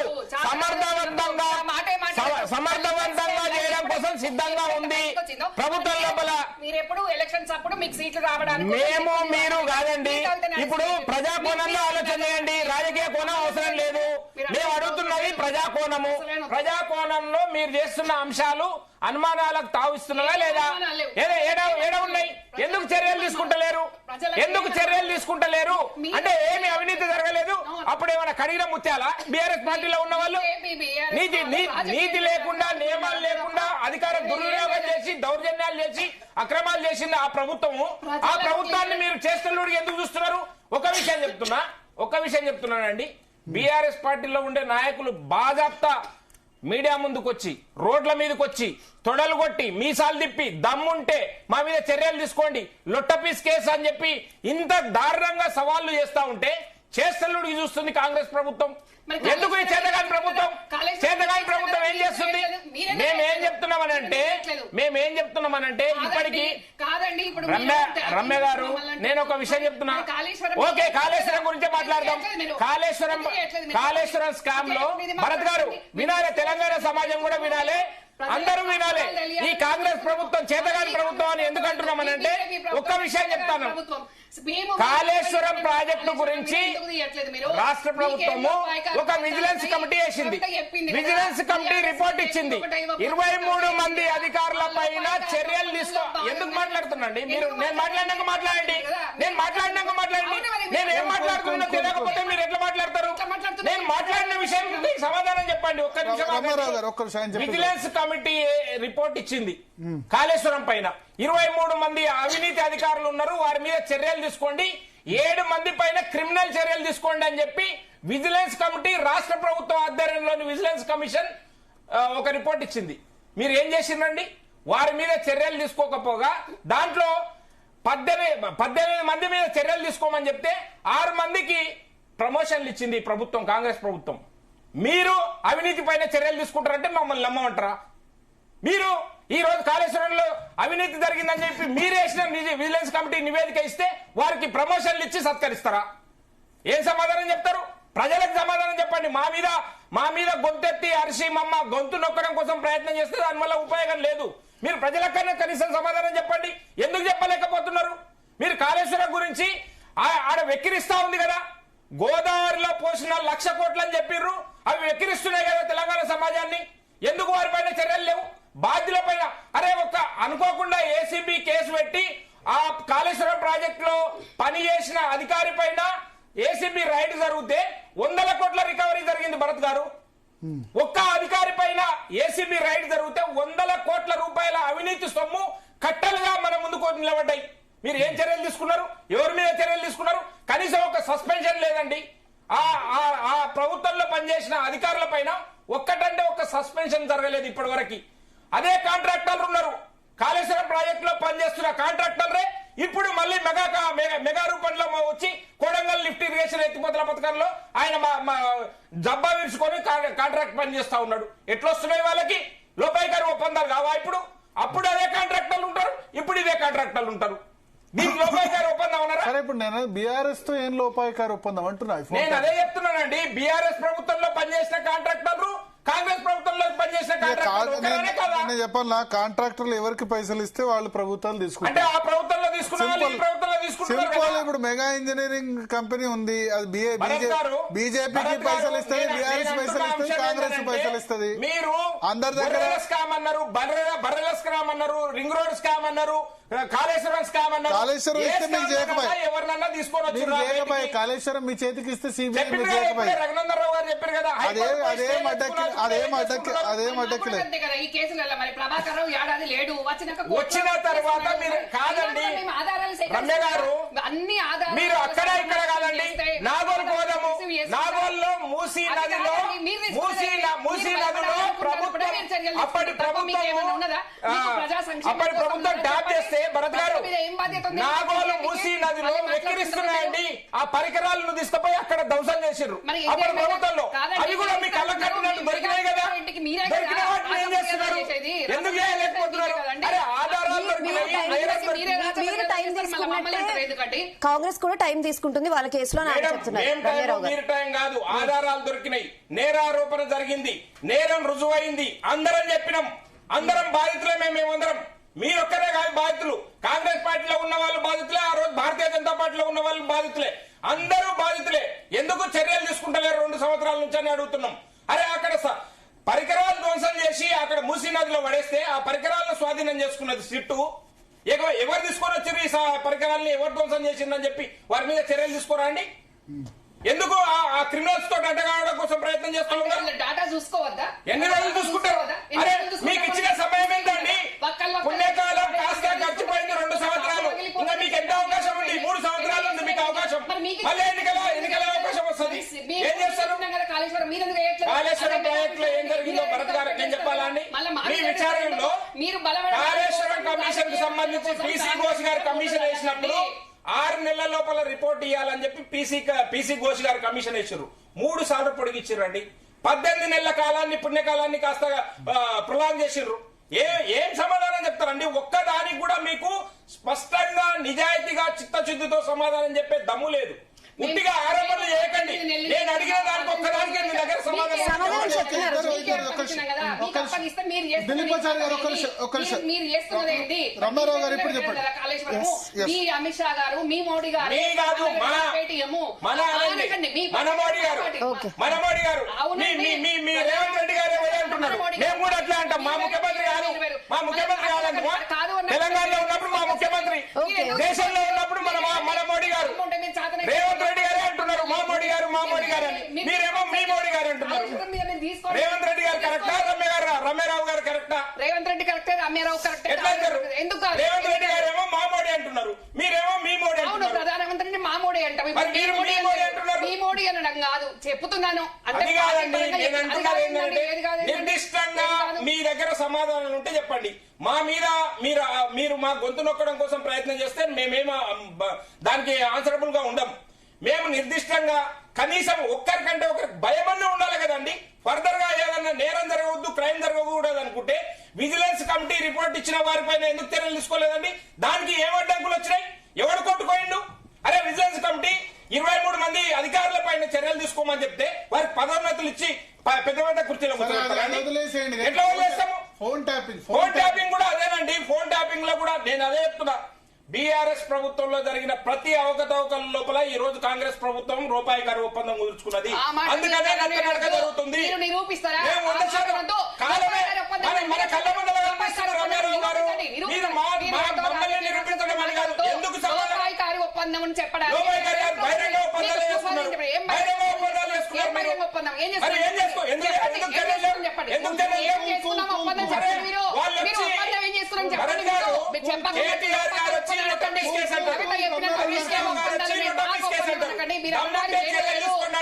మీరు మమ్మల్ని కాదు, బీఆర్ఎస్ ప్రభుత్వంలో ఉండి మిమ్మల్ని సవాల్ చేస్తున్నారు. కేంద్ర ప్రభుత్వం, రాష్ట్ర ప్రభుత్వం ఎవరంటున్నారు? కేటీఆర్ గారు అంటున్నారు, హరీష్ రావు గారు అంటున్నారు. దమ్ముంటే మా మీద చర్యలు తీసుకోండి అని సవాల్ చేస్తున్నారు వాళ్ళు. మీరు వారి మీద చర్యలు తీసుకోకుండా, వారి సవాళ్ళు స్వీకరించకుండా ఏం మాట్లాడుతున్నారు? రమ్యారావు గారు ఒక క్వశ్చన్, లేదు చేత కాదు మీకు కానీ మమ్మల్ని ఇన్వెస్టిగేషన్ జరుగుతున్న ఈ తరుణంలోనే మీరు ఇంకా తీసుకోవట్లేదు అంటే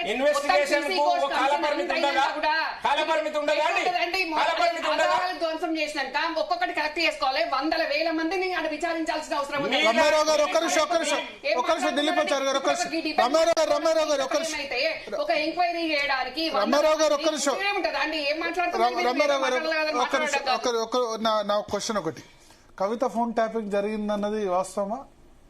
కవిత గానీ ఆమె భర్త గానీ ఫోన్ ట్యాపింగ్ జరిగింది, మీ సోదరిది జరిగిందన్నది వాస్తవమా? జరిగితే జరిగిండొచ్చు. యాక్చువల్ గా కవితదే గానీ, కవిత భర్తదే గానీ, నాది గానీ, మా అందరిది కూడా జరిగే అవకాశం జరిగిందా? డెఫినెట్ గా ఎందుకు క్వశ్చన్ చేయలేదు మిమ్మల్ని? ఇంతవరకు సిట్ వాళ్ళు పిలవలేదు మిమ్మల్ని? ఏమో మరి, అంటే ఈ నేను వాడే మొబైల్ మా హస్బెండ్ పేరు మీద మొబైల్ ఏమో నేను వాడతాను, మరి ఆయన పేరు మీద రాలేదు ఇంకా. మరి ఎందుకు రాలేదు? వస్తుంది కావచ్చు. ఇప్పుడు హరీష్ రావుకి వచ్చింది, కేటీఆర్ కి వచ్చింది, అట్లా కూడా మాకు కూడా వస్తాయి కావచ్చు. హరీష్ రావు క్రైమ్ చేసిండు. హరీష్ రావు గారు హరీష్ రావు ఫోన్ కేటీఆర్ గారు క్రైమ్ చేసిండు. అక్కడ బాధ్యులు వాళ్ళు.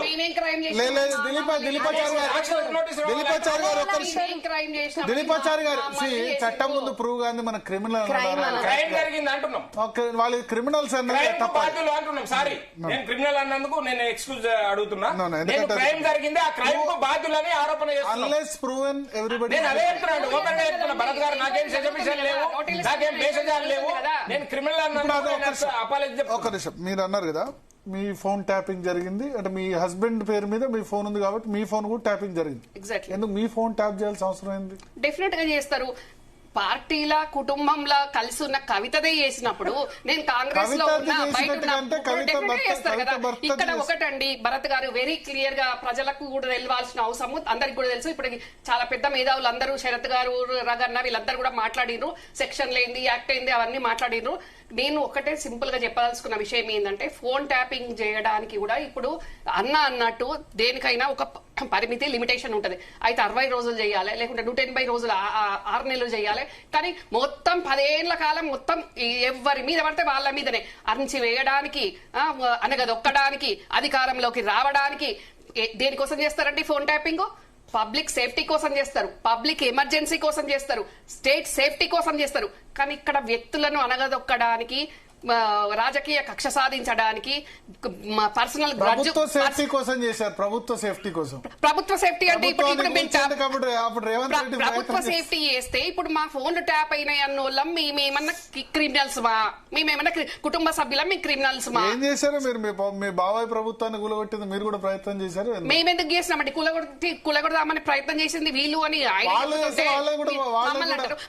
మేము దొంగసాటుగా కూలగొట్టాలనుకోలేదు. బరాబరుగా ప్రజల పక్షాన ఉండి మేము ప్రతిపక్షంలో ఉన్నప్పుడు వాళ్ళను మేము ప్రశ్నించి వాళ్ళ లోపాలు, వాళ్ళ అవినీతిని బయటికి చూపించి మేము అట్లా అధికారంలోకి రావాలనుకున్నాం కానీ అడ్డదారిలో కూలగొట్టాలని అప్పుడు అనుకోలేదు, ఇప్పుడు కూడా ఆరోపిస్తుంది. కవిత వెనక మీరున్నారు, రేవంత్ రెడ్డి ఉండి ఆడిస్తున్నారని బీఆర్ఎస్ డైరెక్ట్ గా చెప్తుంది. మరి చెప్పుకోవడానికి వాళ్ళకి ఏం దిక్కు దివానా లేదు కాబట్టి, ప్రజలలో పరువు పోతుంది కాబట్టి ఇంటి ఆడబిడ్డలను బయటికి దొప్పేసి ఇంటోళ్ళు బయట పరాయుడు లోపల, మరి ఇంత దారుణంగా ఇంటి ఆడబిడ్డల మీదనే కక్ష కట్టినప్పుడు మరి ఇక్కడ ప్రజాభద్రత ఏడేడిసింది, మహిళా భద్రత ఏడేడిసింది.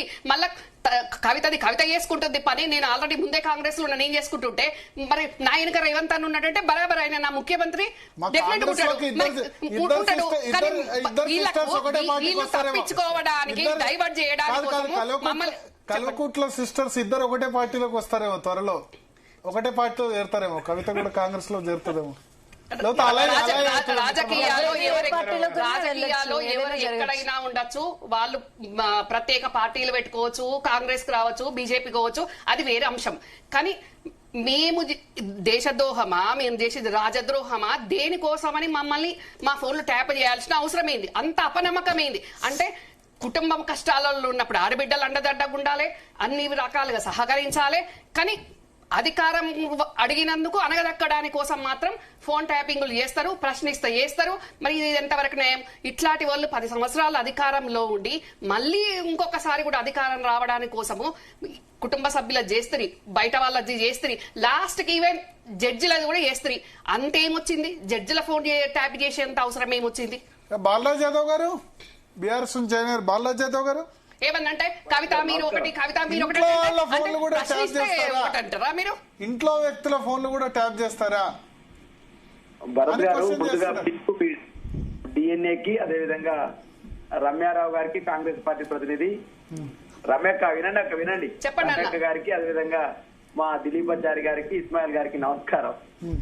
ఓకే, ఇలా జరుగుతున్నటువంటి ఏదైతే తంతుందో చేయండి సార్, అబద్ధాలని పుట్టలుగా పుంకాలుగా ప్రచారం చేస్తున్నారు. చేయనియండి, తప్పే ఉంటది. రాజకీయాల్లో ఇది కామన్ గా మేము భావిస్తా ఉన్నాం. ఇలా అధికారం ఎవరు చేయట్లేదు, వాస్తవాలు కనబడుతున్నాయి. మీరు చేసిన నిర్వాకాలు, భాగవతాలు కనబడుతున్నాయి. ఇంకా దీనికే బెదిరిపోతున్నారు. రేపు చూస్తారు, ముందు చూస్తారు. మీరు ఎంత దారుణంగా, ఎంత అన్యాయంగా కుటుంబ సభ్యుల నుంచి మొదలు పెడితే బయట వాళ్ళ వరకు ఏ రకంగా విన్నారు, ఏ రకంగా ఎంతమంది జీవితాలు ఆగమైపోయినాయి, ఎంతమంది రాజకీయాల్లో ఉన్న వాళ్ళు, వివిధ ఫీల్డ్ ఉన్న వాళ్ళు ఎంత ఇబ్బందులు పడాల్సి వచ్చింది. అంటే కేవలం వీళ్ళు గ్రడ్జు పెట్టుకొని కుటుంబ సభ్యుల మీద కానివ్వండి, బయట వాళ్ళ మీద కానీ గ్రడ్జు పెట్టుకొని, అవసరమైతే కుటుంబ సభ్యుల మీద అనుమానాలు ఉంటే కూర్చోబెట్టి మాట్లాడాలి. కానీ ఏందండి ట్యాపింగ్ దారుణంగా అవతల పార్టీ ట్యాపింగ్ చేసిండంటే వేరే అంశము. ఇప్పుడు నేను వేరే పార్టీలు ఉన్నా చేసిండ్రు అని అంటే అది వేరే అంశం. ఇంట్లో ఉన్న ఆడబిడ్డ ఫోన్ ట్యాప్ చేసే అవసరం ఏంది? అల్లుడు ఫోన్ ట్యాప్ చేసేంత అవసరం ఏంది? అంటే ఎందుకంత అపనమ్మకమా? కవిత భర్త అదేనండి, వాళ్ళకి అభద్రత ఉంది. హరీష్ రావు మీద ఒకరు ట్యాప్ చేస్తారు, హరీష్ రావు ఇంకోలకు చేపించి ఉండొచ్చు.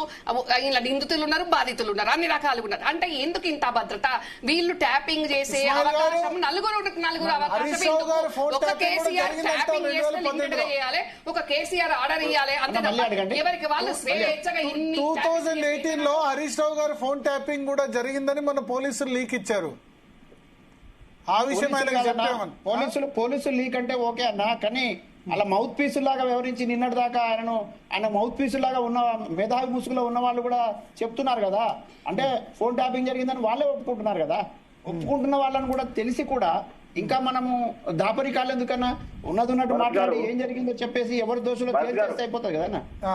ఎవరు వాళ్ళు మౌత్ పీసులుగా ఉన్న వాళ్ళు ఎవరు? ఇప్పుడు నిన్న మొన్నటి దాకా ఒక పెద్ద మనిషి, మేధావి ముసుగులో ఉన్న పెద్ద మనిషి ఏం చెప్పినాడంటే, నేను హరీష్ రావు గారు నాకు ఫోన్ చేస్తే నేను మాట్లాడుతూ ఉంటే మా రికార్డ్ అవుతున్నాయన్నా, మా ట్యాప్ అవుతున్నాయి, దయచేసి మీ జీవితాలు మా జీవితాలు చెప్పినాడని నిన్ననే చెప్తున్నాడు. ఎంత దుర్మార్గం అంటే నిన్నటి వరకేమో జరగలేదన్నారు, ఇప్పుడు వాళ్ళకి సంబంధించిన వాళ్ళు జరిగింది. ప్రకాష్ గారు ఫోన్ ట్యాపింగ్ జరగలేదని ఎన్నడూ అనలేదు. నా షోలో కూడా ఏదో 2-3 సార్లు వచ్చారు, జరిగింది, అన్ని గవర్నమెంట్లు చేస్తాయి, చేశారనే చెప్పారు ఆయన. అవును, ఇప్పుడు ఆయన కూడా టీఆర్ఎస్ పార్టీలోనే ఉన్నాడు కదా, ఆయన కూడా లేడని మీరు అంటున్నారు కదా, లేరని మీరు అంటున్నారు. సభ్యత్వం లేదు కాబట్టి టీఆర్ఎస్ కి అనుకూలంగా మాట్లాడచ్చు. లేదు, ఇప్పుడు లేదు, నేను చెప్తాను, టీఆర్ఎస్ కి అనుకూలంగా మాట్లాడుతున్నాడు, నో డౌట్, అనుకూలంగా విషయాలు మాట్లాడచ్చు. దయచేసి ప్రజలకు క్లారిటీ ఇవ్వాల్సిన అవసరం ఉన్నది. మనం కొంత స్పష్టత ఇవ్వాలి. టీఆర్ఎస్ పార్టీలో లేనని వాళ్ళే చెప్తారు. మరి టీఆర్ఎస్ పార్టీకి సంబంధించినటువంటి నిన్న అసెంబ్లీకి కేసీఆర్ గారు వచ్చి పవర్ ప్లాంట్ ప్రజెంటేషన్ అంటే మళ్ళీ ఆయనే పక్కన కూర్చొని ఉన్నాడు. పార్టీలో లేనప్పుడు ఆ పార్టీకి సంబంధించినటువంటి సమావేశం ఎట్లా కూర్చుంటారని అదే వీడియోలు వాళ్ళు ప్రసారం చేసినవే. ఇప్పుడు ప్రజల్ని ఎందుకు కన్ఫ్యూజ్ చేస్తారు, అవకాశవాదంగా ఎందుకు వాడుకుంటారు, తర్వాత కవితక్క మీద దుమ్ము తెల్లడానికి, తర్వాత కవితక్క మీద బురద తెల్లడానికి మాత్రం వాడుకుంటారు. తర్వాత కవితకు సంబంధించి అంశాలు వచ్చినప్పుడు మాత్రం భూతద్దంలో చూపించి లేనిపోని అభూత కల్పనలు చెప్పడానికి ప్రయత్నం చేస్తారు. చెప్పండి బాలరాజు గారు, చెప్పండి. ఓకే, ఒక్కసారి ఆ ప్యానల్ ఎందుకంటే వాళ్ళేమో టీవీలో కూర్చున్నారు, నేనేమో ఫోన్లో ఉన్నాను. ఒక 2 నిమిషాలు బాలరాజు గారిని డిస్టర్బ్ చేయకండి. బయట ఉన్నా మాకు కూడా అవకాశం రాలేదు, తక్కువే వస్తుంది. బట్ నిజాలు చెప్పాల్సిన అవసరం ఉంది, ప్రజలకు కన్ఫ్యూజన్ లేకుండా చెప్పాల్సిన అవసరం ఉందనే బాధ్యతతో మాట్లాడుతా ఉన్నా బ్రదర్ నేను. చెప్పండి బాలరాజు యాదవ్ గారు. ఇప్పుడు భరత్ గారు మీకు కానీ ప్యానల్లో కూర్చున్నటువంటి రమ్యారావు గారు కానీ, దిలీపాచారి గారు కానీ, ఇస్మాయిల్ గారు కానీ టెలిగ్రాఫ్ యాక్ట్ తెలియని కాదు వీళ్ళకి. 1885 టెలిగ్రాఫ్ యాక్ట్ ఏంది, ఆ టెలిగ్రాఫ్ యాక్ట్ ఏం చేస్తుంది, ఫోన్ ట్యాప్ అనేది ఏ సందర్భంలో చేస్తారు, ఎవరు చేస్తారని వాళ్ళకి తెలియదు అనుకుంటుంది. ఆ విద్యలు వాళ్ళకి చూస్తారు. ఫోన్ ట్యాప్ ఎమ్మెల్యేలది, ఎంపీలది ఎవరు చెప్పారు? ఇంతకు ముందు పెద్దోళ్ళు అడ్వకేట్ శరత్ గారు, రగన్న గారు కాబట్టి మేము మళ్ళీ రిపీట్ చేయలేదు. మాకు తెలియకపోవచ్చు అనేది అది ఎంతవరకు వాడుకోవాలి, కుటుంబ సభ్యులు ఏం మాట్లాడుతున్నారండి మీరు? మాట్లాడండి. రమ్యక్క చెప్పండి. మీ గొంతు అద్భుతంగా ఉంటుంది, మీరు చాలా గొప్పగా మాట్లాడతారు అక్క. జర మమ్మల్ని కూడా మాట్లాడి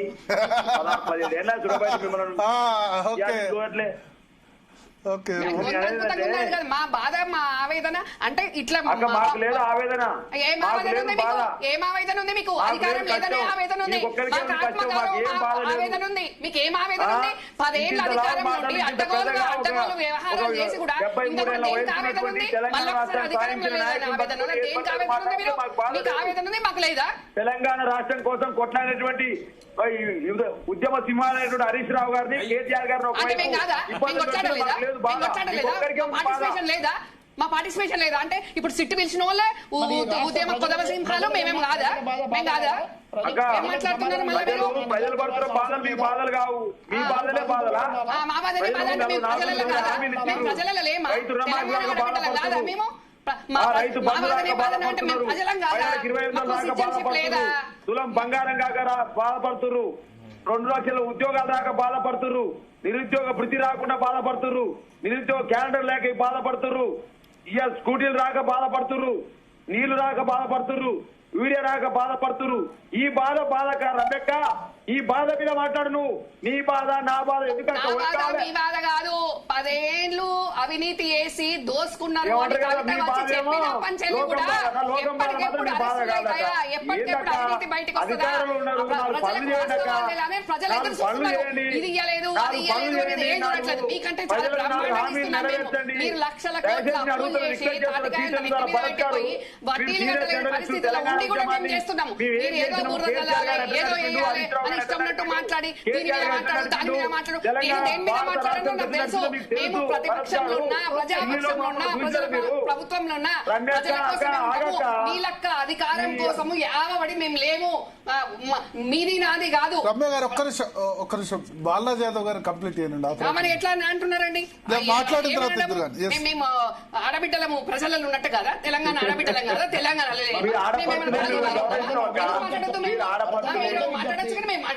చట్టానికి న్యాయస్థానానికి చట్టానికి సహకరించమంటున్నాం, ప్రజలకు వాస్తవాలు చెప్పమంటున్నాం. ఇక మీరు గతంలో ఏం చేశారనేది ప్రజలు చూసే కదా తీర్పునిచ్చినారు. ఇప్పుడు ప్రజలకు మీరు వెళ్ళి చెప్పడానికి ఏం నొప్పి? ఎందుకు ఇంత రాద్ధాంతం చేస్తున్నారు? ఒక్క నిమిషం బాలరాజు గారిని బాలరాజు గారిని మాట్లాడు. అదేందో పెద్ద ప్రెస్ మీట్ అన్నట్టు ఒకరికొకరు మా మాజీ మంత్రులు వాళ్ళు మాట్లాడటం అదేమన్నా ఓటింగ్ అక్కడేమన్నా బల ప్రదర్శన చేస్తున్నారా? ఇన్వెస్టిగేషన్ చేసే దగ్గరికి అంతమంది వచ్చి ఇప్పుడు పోలీసు వాళ్ళకి ఎంత ఇబ్బంది అవుతుంది, లా అండ్ ఆర్డర్ కి ఎంత ఇబ్బంది అవుతుంది. మరి నిజంగా తప్పు చేయనప్పుడు ఒక్కరైనా రావచ్చు, దగ్గర వాళ్ళని ఎవరైనా తెచ్చుకొని ఎంక్వైరీకి రావాలి, సహకరించాలి. కానీ అదేదో బల ప్రదర్శన అన్నట్టు యుద్ధానికి వచ్చినట్టు మొత్తం మంది చోటా నాయకుడి నుంచి మోటా నాయకుని వరకు వచ్చి ముందట లోగోలు పెట్టుకొని ఇక ఇప్పుడైతేనే మేము మీడియాలో కనబడతాము అన్నట్టు ఇష్టం ఉన్నట్టు ఇక రేపటి దినం ఏం జరుగుతుందో రేపటి మా అవసరాల కోసం అన్నట్టు ప్రతి ఒక్క నాయకుడు మాట్లాడేటోళ్ళే. ఓకే ఒక్కసారి బాలరాజు యాదవ్ గారిని కంప్లీట్ అయినిద్దాం. ఎస్ చెప్పండి బాలరాజు యాదవ్. ఏమంటే ఇప్పుడు ఇదే రమ్యక్క మాట్లాడుతుంది, ఇప్పుడు ట్యాపింగ్ గురించి చెప్పండి. సరే కాంగ్రెస్ హామీలు ఇచ్చింది, మీరు అన్నది కాంగ్రెస్ 6 గ్యారంటీలు ఇచ్చింది, హామీలు 413 ఇచ్చింది, అవి అమలు చేయకపోతే వాళ్ళు ప్రజలు శిక్షిస్తారు. కానీ ట్యాపింగ్ మీద మీ వెర్షన్ చెప్పండి. జరిగిందా జరగలేదు? ఇంతకుముందు జరిగి ఉండొచ్చు కానీ మాకు సంబంధం లేదు, అది పోలీస్ అఫీషియల్ చేస్తారు, వాళ్ళ బాధ్యత అని చెప్పారు కేటీఆర్ ఇంతకుముందు. ట్యాపింగ్ లేదు, టేపింగ్ లేదు, అంత డూపింగ్. ఇదంతా ట్యాపింగ్ లేదు, టేపింగ్ లేదు, అంత డూపింగ్. కేటీఆర్ ని హరీష్ రావు గారిని ఇబ్బంది పెట్టాలి, బీఆర్ఎస్ పార్టీని బదనం చేయాలి, మా ఉద్యమ నాయకులు కేసీఆర్ గారిని బదనం చేయాలి. వాళ్ళకి దొరికింది గదొక్కటే దొరికింది సార్. ఈ 2 ఏళ్ళు అయితే 25 నెలలు పూర్తయింది. భరత్ గారు మీరు సీనియర్ జర్నలిస్ట్ రమ్యారావు గారు అడగండి. కాళేశ్వరంలో అవినీతి ఏం చేసిర్రు? 660 పేజీలు నివేదించారు, 60 పేజీలు బయట పెట్టారు. మా వల్ల కాదు కానీ ఏం చేయాలి? కేటీఆర్ ఆయన కేటీఆర్ నిప్పు, హరీష్ రావు నిప్పు, ముఖ్యమంత్రి మనం ఏం చేయలేమని చెప్పి కేంద్రమే తోచేసింది. ఇక రెండవది ధరణిలో లక్షల కోట్ల అవినీతి, 1000 ఎకరాల అవినీతి. ఏం తెలుసు భరత్ గారు? 1 ఎకరం తెలిసినా కాతం గోవింద ఫోన్ రేస్ లో కేటీఆర్ రేపే జైలు పోతుంటు. బాంబులు దీపాలకే పెళ్తాయి, దసరాకే పెళ్తున్నాయి బాంబులు. దసరా పోయింది, దీపాలు పోయి మళ్ళీ దీపాలు దసరా వచ్చింది. ఒక బాంబు వెళ్ళే తుసు బాంబు అయింది. ఫోన్ ట్యాప్ ఏది కార్ రేసింగ్ అయిపోయినాక ఇక లగచర్ల గిరిజన భూములు మొత్తం కూడా దోచుకుంటుంటే మా కేటీఆర్ వచ్చాక ఏదో గొడవ చేయబోయిందట, ₹1 కోటి పంపించి గొడవ చేసిండు, అధికారులను కొట్టించింది అన్నారు. చేసిర్రా? తేలవలే. గిరిజన రైతుల్ని సంగారెడ్డి జైల్లో పెడితే మొట్టికాయ హైకోర్టు కాంగ్రెస్ పార్టీ ముఖ్యమంత్రి రేవంత్ రెడ్డికి నీ సొంత కాన్సెన్సీలా అది అయిపోయింది. మరొకటి రుద్రాగం సీరియల్, కార్తీక దీపం సీరియల్ అంట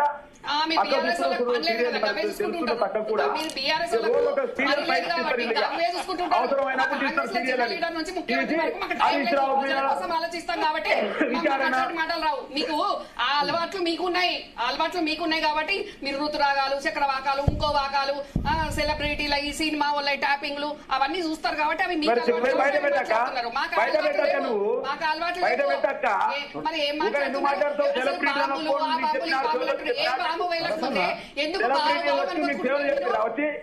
సిట్టుకు చెప్పమని చెప్పండి. వ్యాపారవేత్తలు ఏమైనా ఫోన్ ట్యాప్ మీకు చెప్తున్నారు? ఒక వ్యాపారవేత్త చెప్పిండా? 6,000 ఫోన్ ట్యాప్ అయినా అబద్ధాలు చెప్పిండు.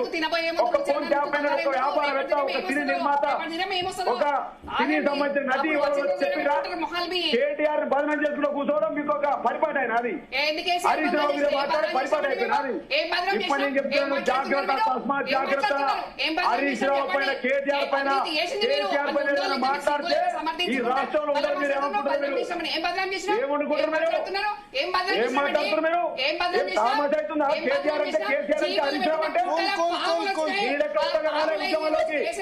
మీరేం చేసిన ఉద్యోగాలు, మీరేం చేసిన మా కష్టము, ఏ కష్టం చేసింటారు మీరు? బయటికి వచ్చిన జైలు పోయిన హరీష్ రావు, జైలు పోయిన మా కేటీఆర్, తెలంగాణ కోసం తన సర్వస్వం త్యాగం చేసిన కేటీఆర్, బీఆర్ఎస్ పార్టీ సైనికులు, మీరు తెచ్చే తెలంగాణ మీరు మాట్లాడుతున్నారు.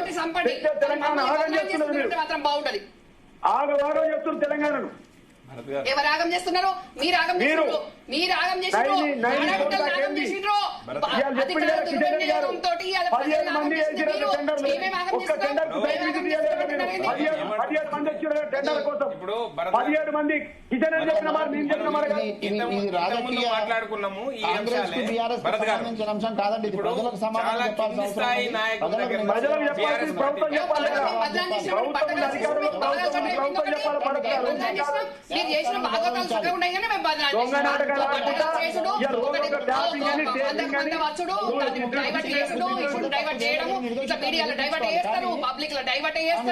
అన్ని మీరు డైవర్షన్ పాలిటిక్స్ చేసుకుంటా మళ్ళీ మమ్మల్ని బదనాం చేసినామని స్టూడియోల ముందు తెలంగాణ ప్రజలు చూస్తుంటే మా మీద బురద చల్లుతారా? మీరు ఇప్పుడు బురద చల్లుతుంది మీరు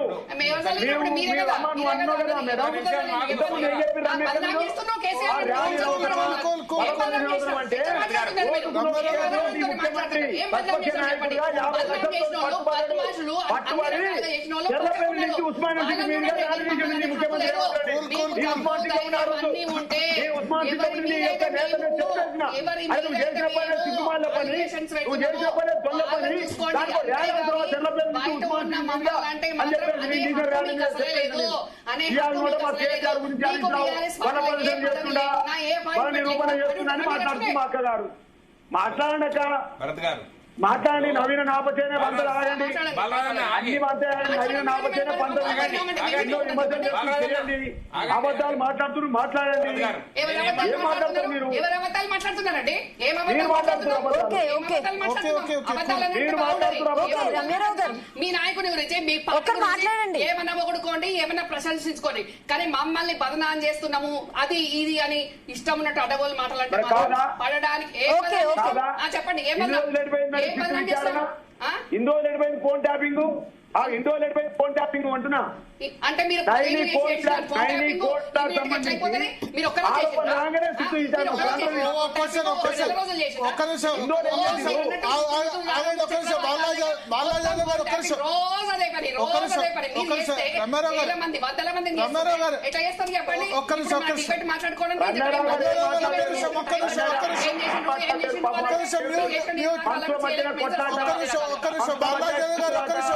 ముఖ్యమంత్రి టెండర్లు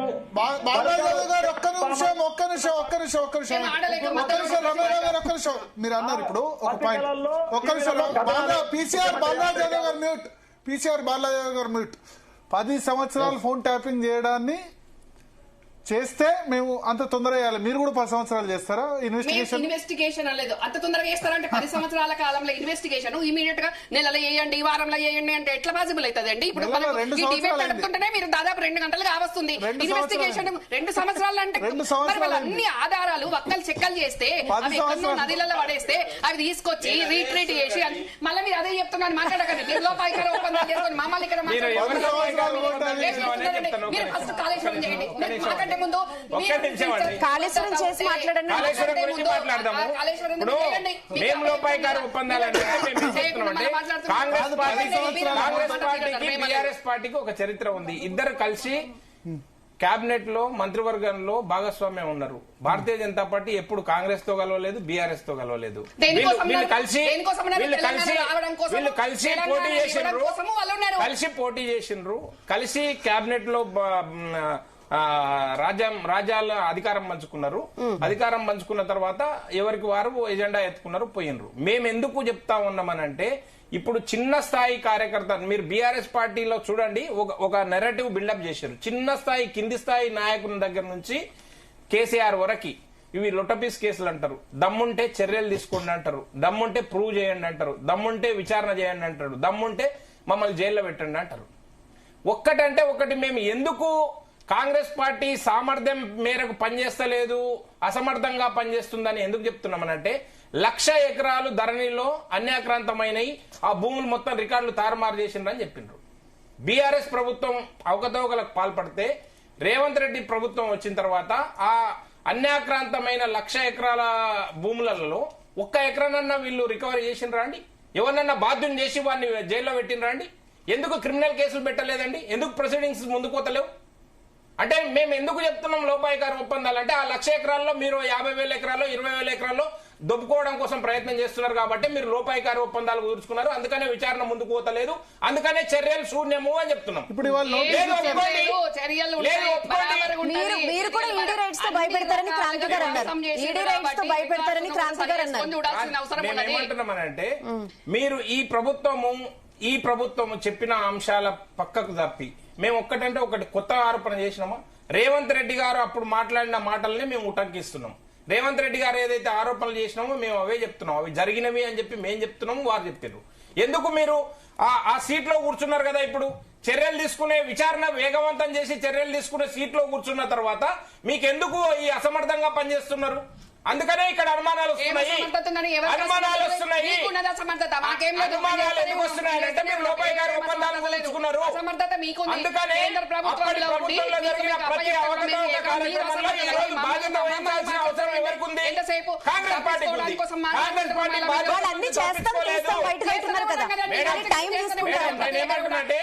కాంగ్రెస్ పార్టీ బాధ్యతల నుంచి తప్పించుకోలేదు. మీరు ఈ కబుర్లతోటి కాలయాపన చేసి ఎన్ని రోజులు కాలయాపన చేస్తారు? ఎక్కడ కూడా నిర్దిష్టమైన చర్యలు లేవు అని చెప్తున్నా.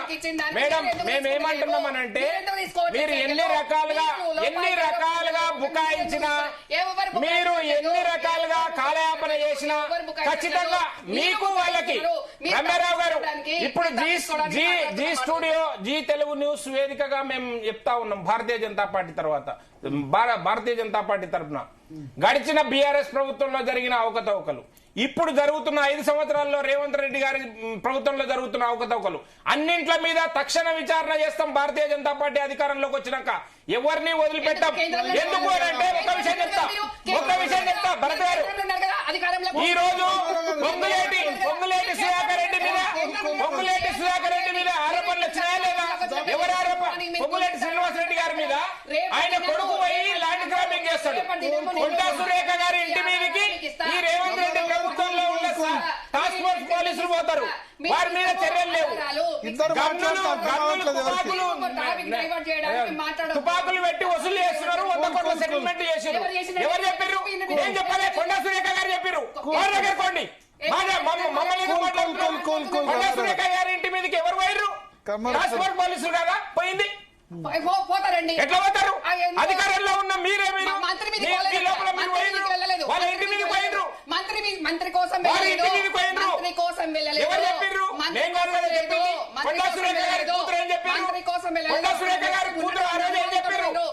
కోసం జరిగింది.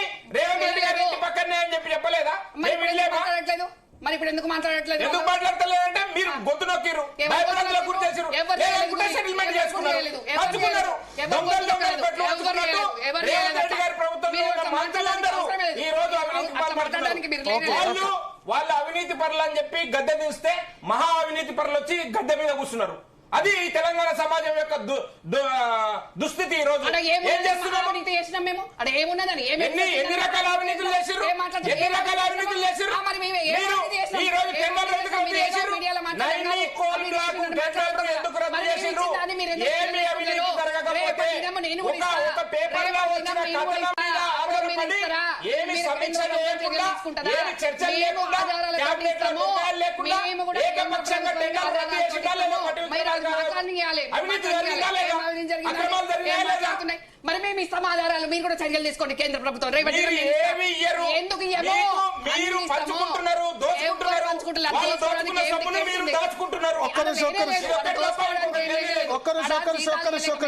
ఒక్కసారి ఇస్మాయిల్ గారు 65,000 కోట్ల ఇప్పుడు కవిత ఒక్కరిషం రమ్మారావు గారు రమ్మారావు గారు ఇస్మాయిల్ గారు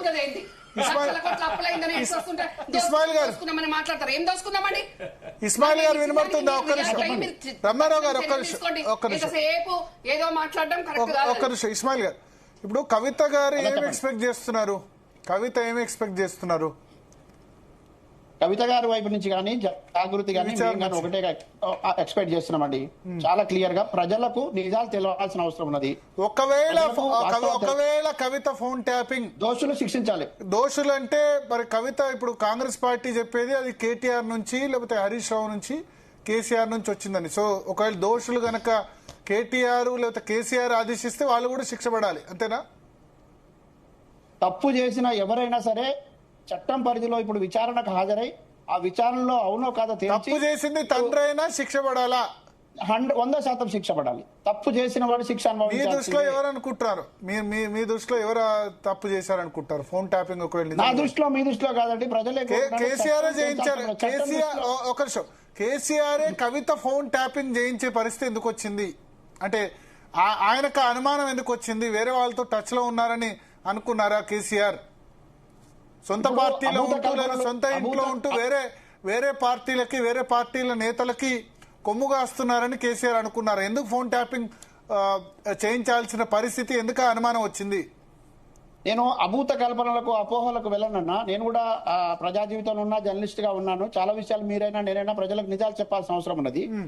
ఇక్కడ ఫోన్ ట్యాపింగ్ ఎవరిదైనా మీరు అన్నట్టు సొంత కూతురుతో, సొంత అల్లుడితో నిజంగా జరిగితే గనక చేయించాల్సిన పరిస్థితి, అనుమానం ఎందుకు వచ్చింది అని అడుగుతున్నా. నేను మళ్ళీ చెప్తున్నా, ఆ ఇంట్లో ఎవరైతే కుట్రలకు తెరలేపినారో, ఎవరో కుట్ర కోణంలో ఎవరైతే పనిచేసినారో, కుట్రదారులు ఎవరైతే ఉన్నారో వాళ్ళు పని కట్టుకుని ఆ ప్రయత్నం చేసినారు, ఆ పని చేసినారు. ఆయన కనుసనలలో ఆ పని జరుగుతున్న విషయం తెలిసి ఆయన ఎందుకు మౌనంగా ఉన్నారనేటువంటి అంశం ప్రజల్లో అనుమానాలు ఉన్నాయి. ఇప్పుడు నివృత్తి చేయాల్సిన బాధ్యత, వాస్తవాలు తెలియాల్సిన బాధ్యత ఇప్పుడు చట్టం పరిధిలో ఉన్నది. చట్టం వైపు నుంచి న్యాయ వ్యవస్థ ఇప్పుడు ఆ అనుమానం వచ్చే పరిస్థితి ఎందుకు జరిగింది అంటారు? అట్లా ఎందుకు జరిగింది? మీరు అన్నట్టు ఒకవేళ జరిగితే కనుక సొంత తండ్రే ఒకవేళ కూతురు లేకపోతే అల్లుడు ఫోన్ ట్యాపింగ్ చేసే పరిస్థితి ఎందుకు వచ్చింది? ఎందుకు అనుమానం, ఆ సస్పిషన్ యాంగిల్ ఎందుకు వచ్చింది? ఏమంటున్నా అంటే నేను అక్కడ ఆ తండ్రే బిడ్డను ఎంపీగా గెలిపించాడు, ఆ తండ్రి ఎమ్మెల్సీ ఇచ్చారు. ఓకే, ఆ తండ్రి బాధపడ్డారు ఆమె లిక్కర్ స్కామ్ లో జైలు వెళ్ళినప్పుడు. అటువంటి పరిస్థితి ఎందుకు వచ్చింది?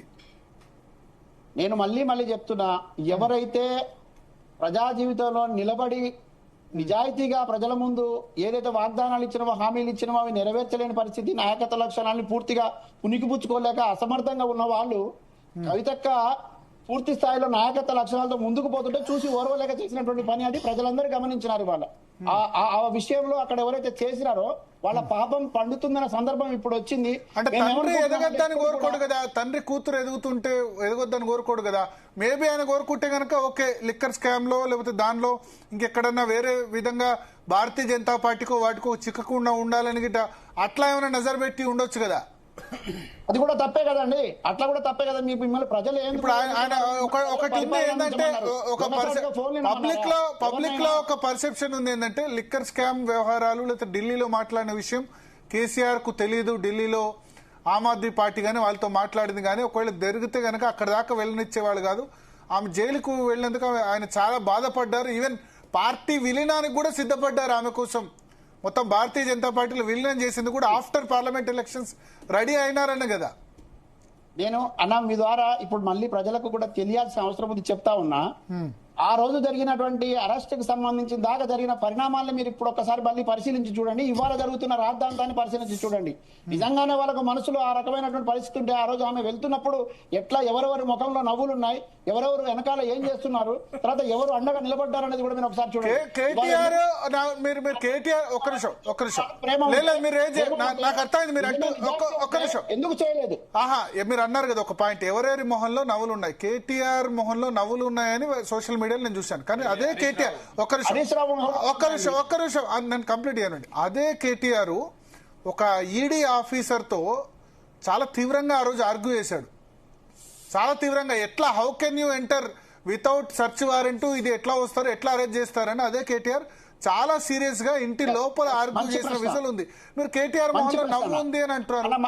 మంచి ప్రశ్న. నేనేమంటున్నానంటే ఏదైతే అక్కడ చట్టానికి న్యాయానికి సహకరించడానికి సానుకూలమైన వాతావరణంలో మనం చెప్పాల్సిన అవసరం ఉంది, వివరణ ఇవ్వాల్సిన అవసరం ఉంది, వాళ్ళకి సహకరించాలా. కానీ వివాదాన్ని సృష్టించడానికి అక్కడ ఉన్నటువంటి వాతావరణం చెడగొట్టడానికి కూడా ఒక ప్రయత్నం జరిగింది. అది కనబడతా ఉన్నది. అక్కడ ఆర్గ్యుమెంట్ చేయాల్సిన అవసరం ఏముంటది? నిజానికి ఆమె అడిగిన ప్రశ్నలకు సమాధానం చెప్పాలి, అడిగినటువంటి వివరాలు ఇచ్చే ప్రయత్నం చేయాలి. రాద్ధాంతాలు సృష్టించడం ఎందుకు, గొడవ దిగడం ఎందుకు? ఆ గొడవ దిగడం ద్వారా ఎవరు ప్రయోజనం పొందాలనుకున్నారు? ఆ గొడవ ఎందుకు సృష్టించబడింది? అసలు ఆ గొడవ ద్వారా ఏ ప్రయోజనం పొందాలనుకున్నారు? ఆమెకి ఏమైనా లాభం జరిగిందా? ఆమెకి ఏమైనా ఉపయోగం జరిగిందా? దానివల్ల మరికొత్త రిస్ట్రిక్షన్స్ పెరిగిపోయినాయి. ఆమెకు ఇంకా కఠినమైన అరెస్ట్ చేస్తామంటే తీసుకుపోని వదిలేస్తేనేమో మళ్ళీ అంటారు కదా ప్రొటెక్ట్ చేయలేదు, అది చేయలేదు, కనీసం చేయలేదు అని చెప్పి. నేనేమంటున్నా, చట్టపరంగా న్యాయపరంగా అధికారులకు సహకరించాల్సిన అవసరం ఉంది, వాస్తవాలు చెప్పాల్సిన అవసరం ఉంది. కానీ అనవసరమైనటువంటి అర్థాలు సృష్టించాల్సిన అవసరం అప్పుడు లేదు, ఇప్పుడు లేదు అంటున్నా. కానీ అప్పుడు ఒక రకంగా వ్యవహరించి ఇప్పుడు ఒక రకంగా వ్యవహరిస్తున్న వాళ్లకు వాళ్ళ కపట నీతిని బయట పెడతా ఉన్నారు. వాళ్ళ రాజకీయ కక్ష సాధింపులో భాగంగా, వాళ్ళ రాజకీయ ప్రయోజనాలు కాపాడే భాగంగా ప్రజల ముందు మళ్ళా ఇవాళ మాట్లాడుతున్నప్పుడు కనీసం దానికి సంబంధించినటువంటి పశ్చాత్తాపం లేకుండా, తప్పు చేశామనేటువంటి ఇది లేకుండా ఎదురు దాడులు, తర్వాత తెలంగాణ సెంటిమెంట్ తీసుకొచ్చి రెచ్చగొట్టే ప్రయత్నం చేస్తూ ఉన్నారు. ఎదురు దాడులు దిగుతా ఉన్నారు. మాట్లాడిన వాళ్ళ మీద ఆరోపణలు చేసే ప్రయత్నం చేస్తున్నారు. ఆడబిడ్డ మీద ఉసురు పోసుకున్న వీళ్ళు మళ్ళీ ఒకసారి రాజకీయాలు చేసే క్రమంలో కూడా కనీసం కించిత్తు మనస్తాపం లేదు వీళ్ళకు. ఇవాళ కృష్ణార్జునులు అనేటటువంటి పరిస్థితి కనబడుతుంది. దేనికి కృష్ణార్జునులు అండి? కుట్రను బ్రహ్మాండంగా కుట్రలు చేశామనా వీళ్ళు వేడుకలు చేసుకునేది? బ్రహ్మాండంగా ఆడబిడ్డను ఇంట్లో నుంచి పంపించామనా వీళ్ళు ఇవాళ వేడుకలు చేసుకునేది? వీళ్ళ కౌగలింతల వెనుక ఏ కత్తులు దాచుకున్నారు తెలియదా ప్రజలకి? ఇప్పుడు మళ్ళీ ఒకసారి అరే వెళ్ళి మీరు విచారణకు హాజరుగాండి అని చెప్తే దాన్ని రాద్ధాంతం చేసి రాజకీయ కోణంలో చూసి మళ్ళీ రాష్ట్రంలో రాజకీయ అలజడిని సృష్టించి అల్లర్ని సృష్టించడానికి ఒక కుట్ర జరుగుతా ఉన్నది. నేను చాలా స్పష్టంగా చెప్తా ఉన్నా, అనుమానం ఉన్నది మాకు. అంటే ఇప్పుడు చెల్లెలు జైలుకి వెళ్తే కేటీఆర్ ఎందుకు సంతోషం ఉంటుంది? కేటీఆర్ సంతోషం ఎందుకుంటే చెల్లెలు జైలుకి వెళ్లే పరిస్థితి ఉంటే కేటీఆర్ ఎందుకు సంతోషం ఉంటుంది అంటారా? అసలు ఆ రకమైనటువంటి ఆలోచన ఉంటే ఈ సమస్య ఇక్కడ దాకా రాదు కదండి. సింపుల్. ఆ రోజు నిజంగానే మనసులో కపటం లేకపోతే, దురుద్దేశం లేకపోతే, దుర్బుద్ధి లేకపోతే ఆ కేసు ఎవరి కోసం వేసుకున్నారో ఇప్పటికైనా స్పష్టం చేయమండి. ఆమెకు సంబంధం లేదని చెప్పినారు కదా, కుటుంబం అంతా చెప్పినారు కదా. ఏ ఉద్దేశంతో చెప్పినారో, ఏం జరిగిందో ప్రజలకు చెప్పమనండి. నేను ఇప్పుడు కూడా అడుగుతా ఉన్నా, వాస్తవాలు చెప్పాల్సిన అవసరం ఉన్నది. ఆ రోజేమో ఒక రకమైనటువంటి పద్ధతిలో మాట్లాడతారు, ఈ రోజు వేరే వాళ్ళని కూర్చోబెట్టి మళ్ళీ మాట్లాడిస్తా ఉన్నారు. ఇవాళ వాళ్ళు ఎందుకు మాట్లాడరు? ఎవరైతే ఆరోపణలు ఎదుర్కొంటో వాళ్ళు మాట్లాడవచ్చు కదా. వాళ్ళు ఎందుకు నోరు విప్పడం లేదు? వాళ్ళకి మాట్లాడే ధైర్యం ఎందుకు లేదు? వాళ్ళ నిజాయితీ నిరూపించుకోవడానికి ఒక అవకాశం ఉంది కదా. ఆమె చేసిన ఆరోపణలని వాళ్ళే చెప్పొచ్చు కదా. అందరి సాక్షిగా మాట్లాడిన అంశాల పట్ల కూడా వాళ్ళు స్పష్టంగా ప్రజాప్రతినిధులుగా ఉన్నారు, ప్రజా జీవితంలో ఉన్నారు. ఎందుకు నిజాలు చెప్పడానికి వెనకాడుతున్నారు? వేరే వాళ్ళతో ఎందుకు మాట్లాడిస్తా ఉన్నారు? రోజుకొక మౌత్ పీస్ని తీసుకొచ్చి ఎందుకు ముందు పెడతా ఉన్నారు? ధైర్యంగా వచ్చి చెప్పాల్సిన అవసరం ఉంది కదా. దీన్ని రాజకీయంగా దురుద్దేశంతో కూడుకున్నట్టుగా ఇదేదో కక్ష సాధింపులాగా చేస్తున్నాను. నేను స్పష్టంగా ఒక డిమాండ్ చేస్తా ఉన్నానండి. ప్రభుత్వం తర్వాత ప్రతిపక్షం రెండు కలిసి ప్రజాజనాన్ని దుర్వినియోగం చేయొద్దు, ప్రజా సమయాన్ని దుర్వినియోగం చేయొద్దు. నిష్పక్షపాతంగా విచారణ జరగాల్సిన అవసరం ఉంది. ఆ విచారణ వీళ్ళు సహకరించాల్సిన అవసరం ఉంది. ఒకవేళ గనక వాళ్ళు కుమ్మక్కైతే ఈ రాజకీయాలు అవసరం లేదు.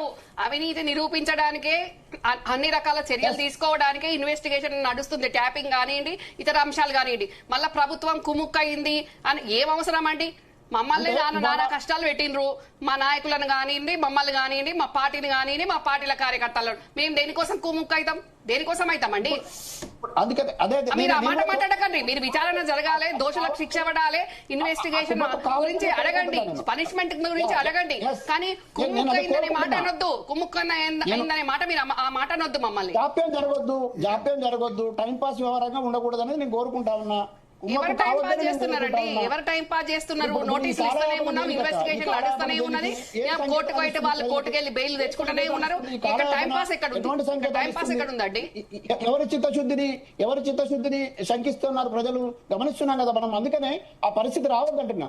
రఘునందన్ రావు గారు ముందు మాట్లాడినప్పుడు చాలా స్పష్టంగా చెప్పినారు. సరే, చట్టపరమైన అంశాలు లాలో ఏమున్న అంశాలు పక్కన పెడితే ప్రజలకైతే స్పష్టత రావాల్సిన అవసరం ఉంది. ప్రజల ముందు వాస్తవాలు అవసరం ఉన్నది. మాట్లాడుకున్నంత ఈజీ ఉంటదండి. ప్రూఫులు చూపిస్తే కూడా మేము చేయలేదు, ఆ ప్రూఫ్లు కూడా ఫేక్ అంటే ఇంకేం చేస్తాం చెప్పండి. మీ స్టేట్మెంట్ తో ఎండ్ చేద్దాం ఇస్మాయిల్ గారు.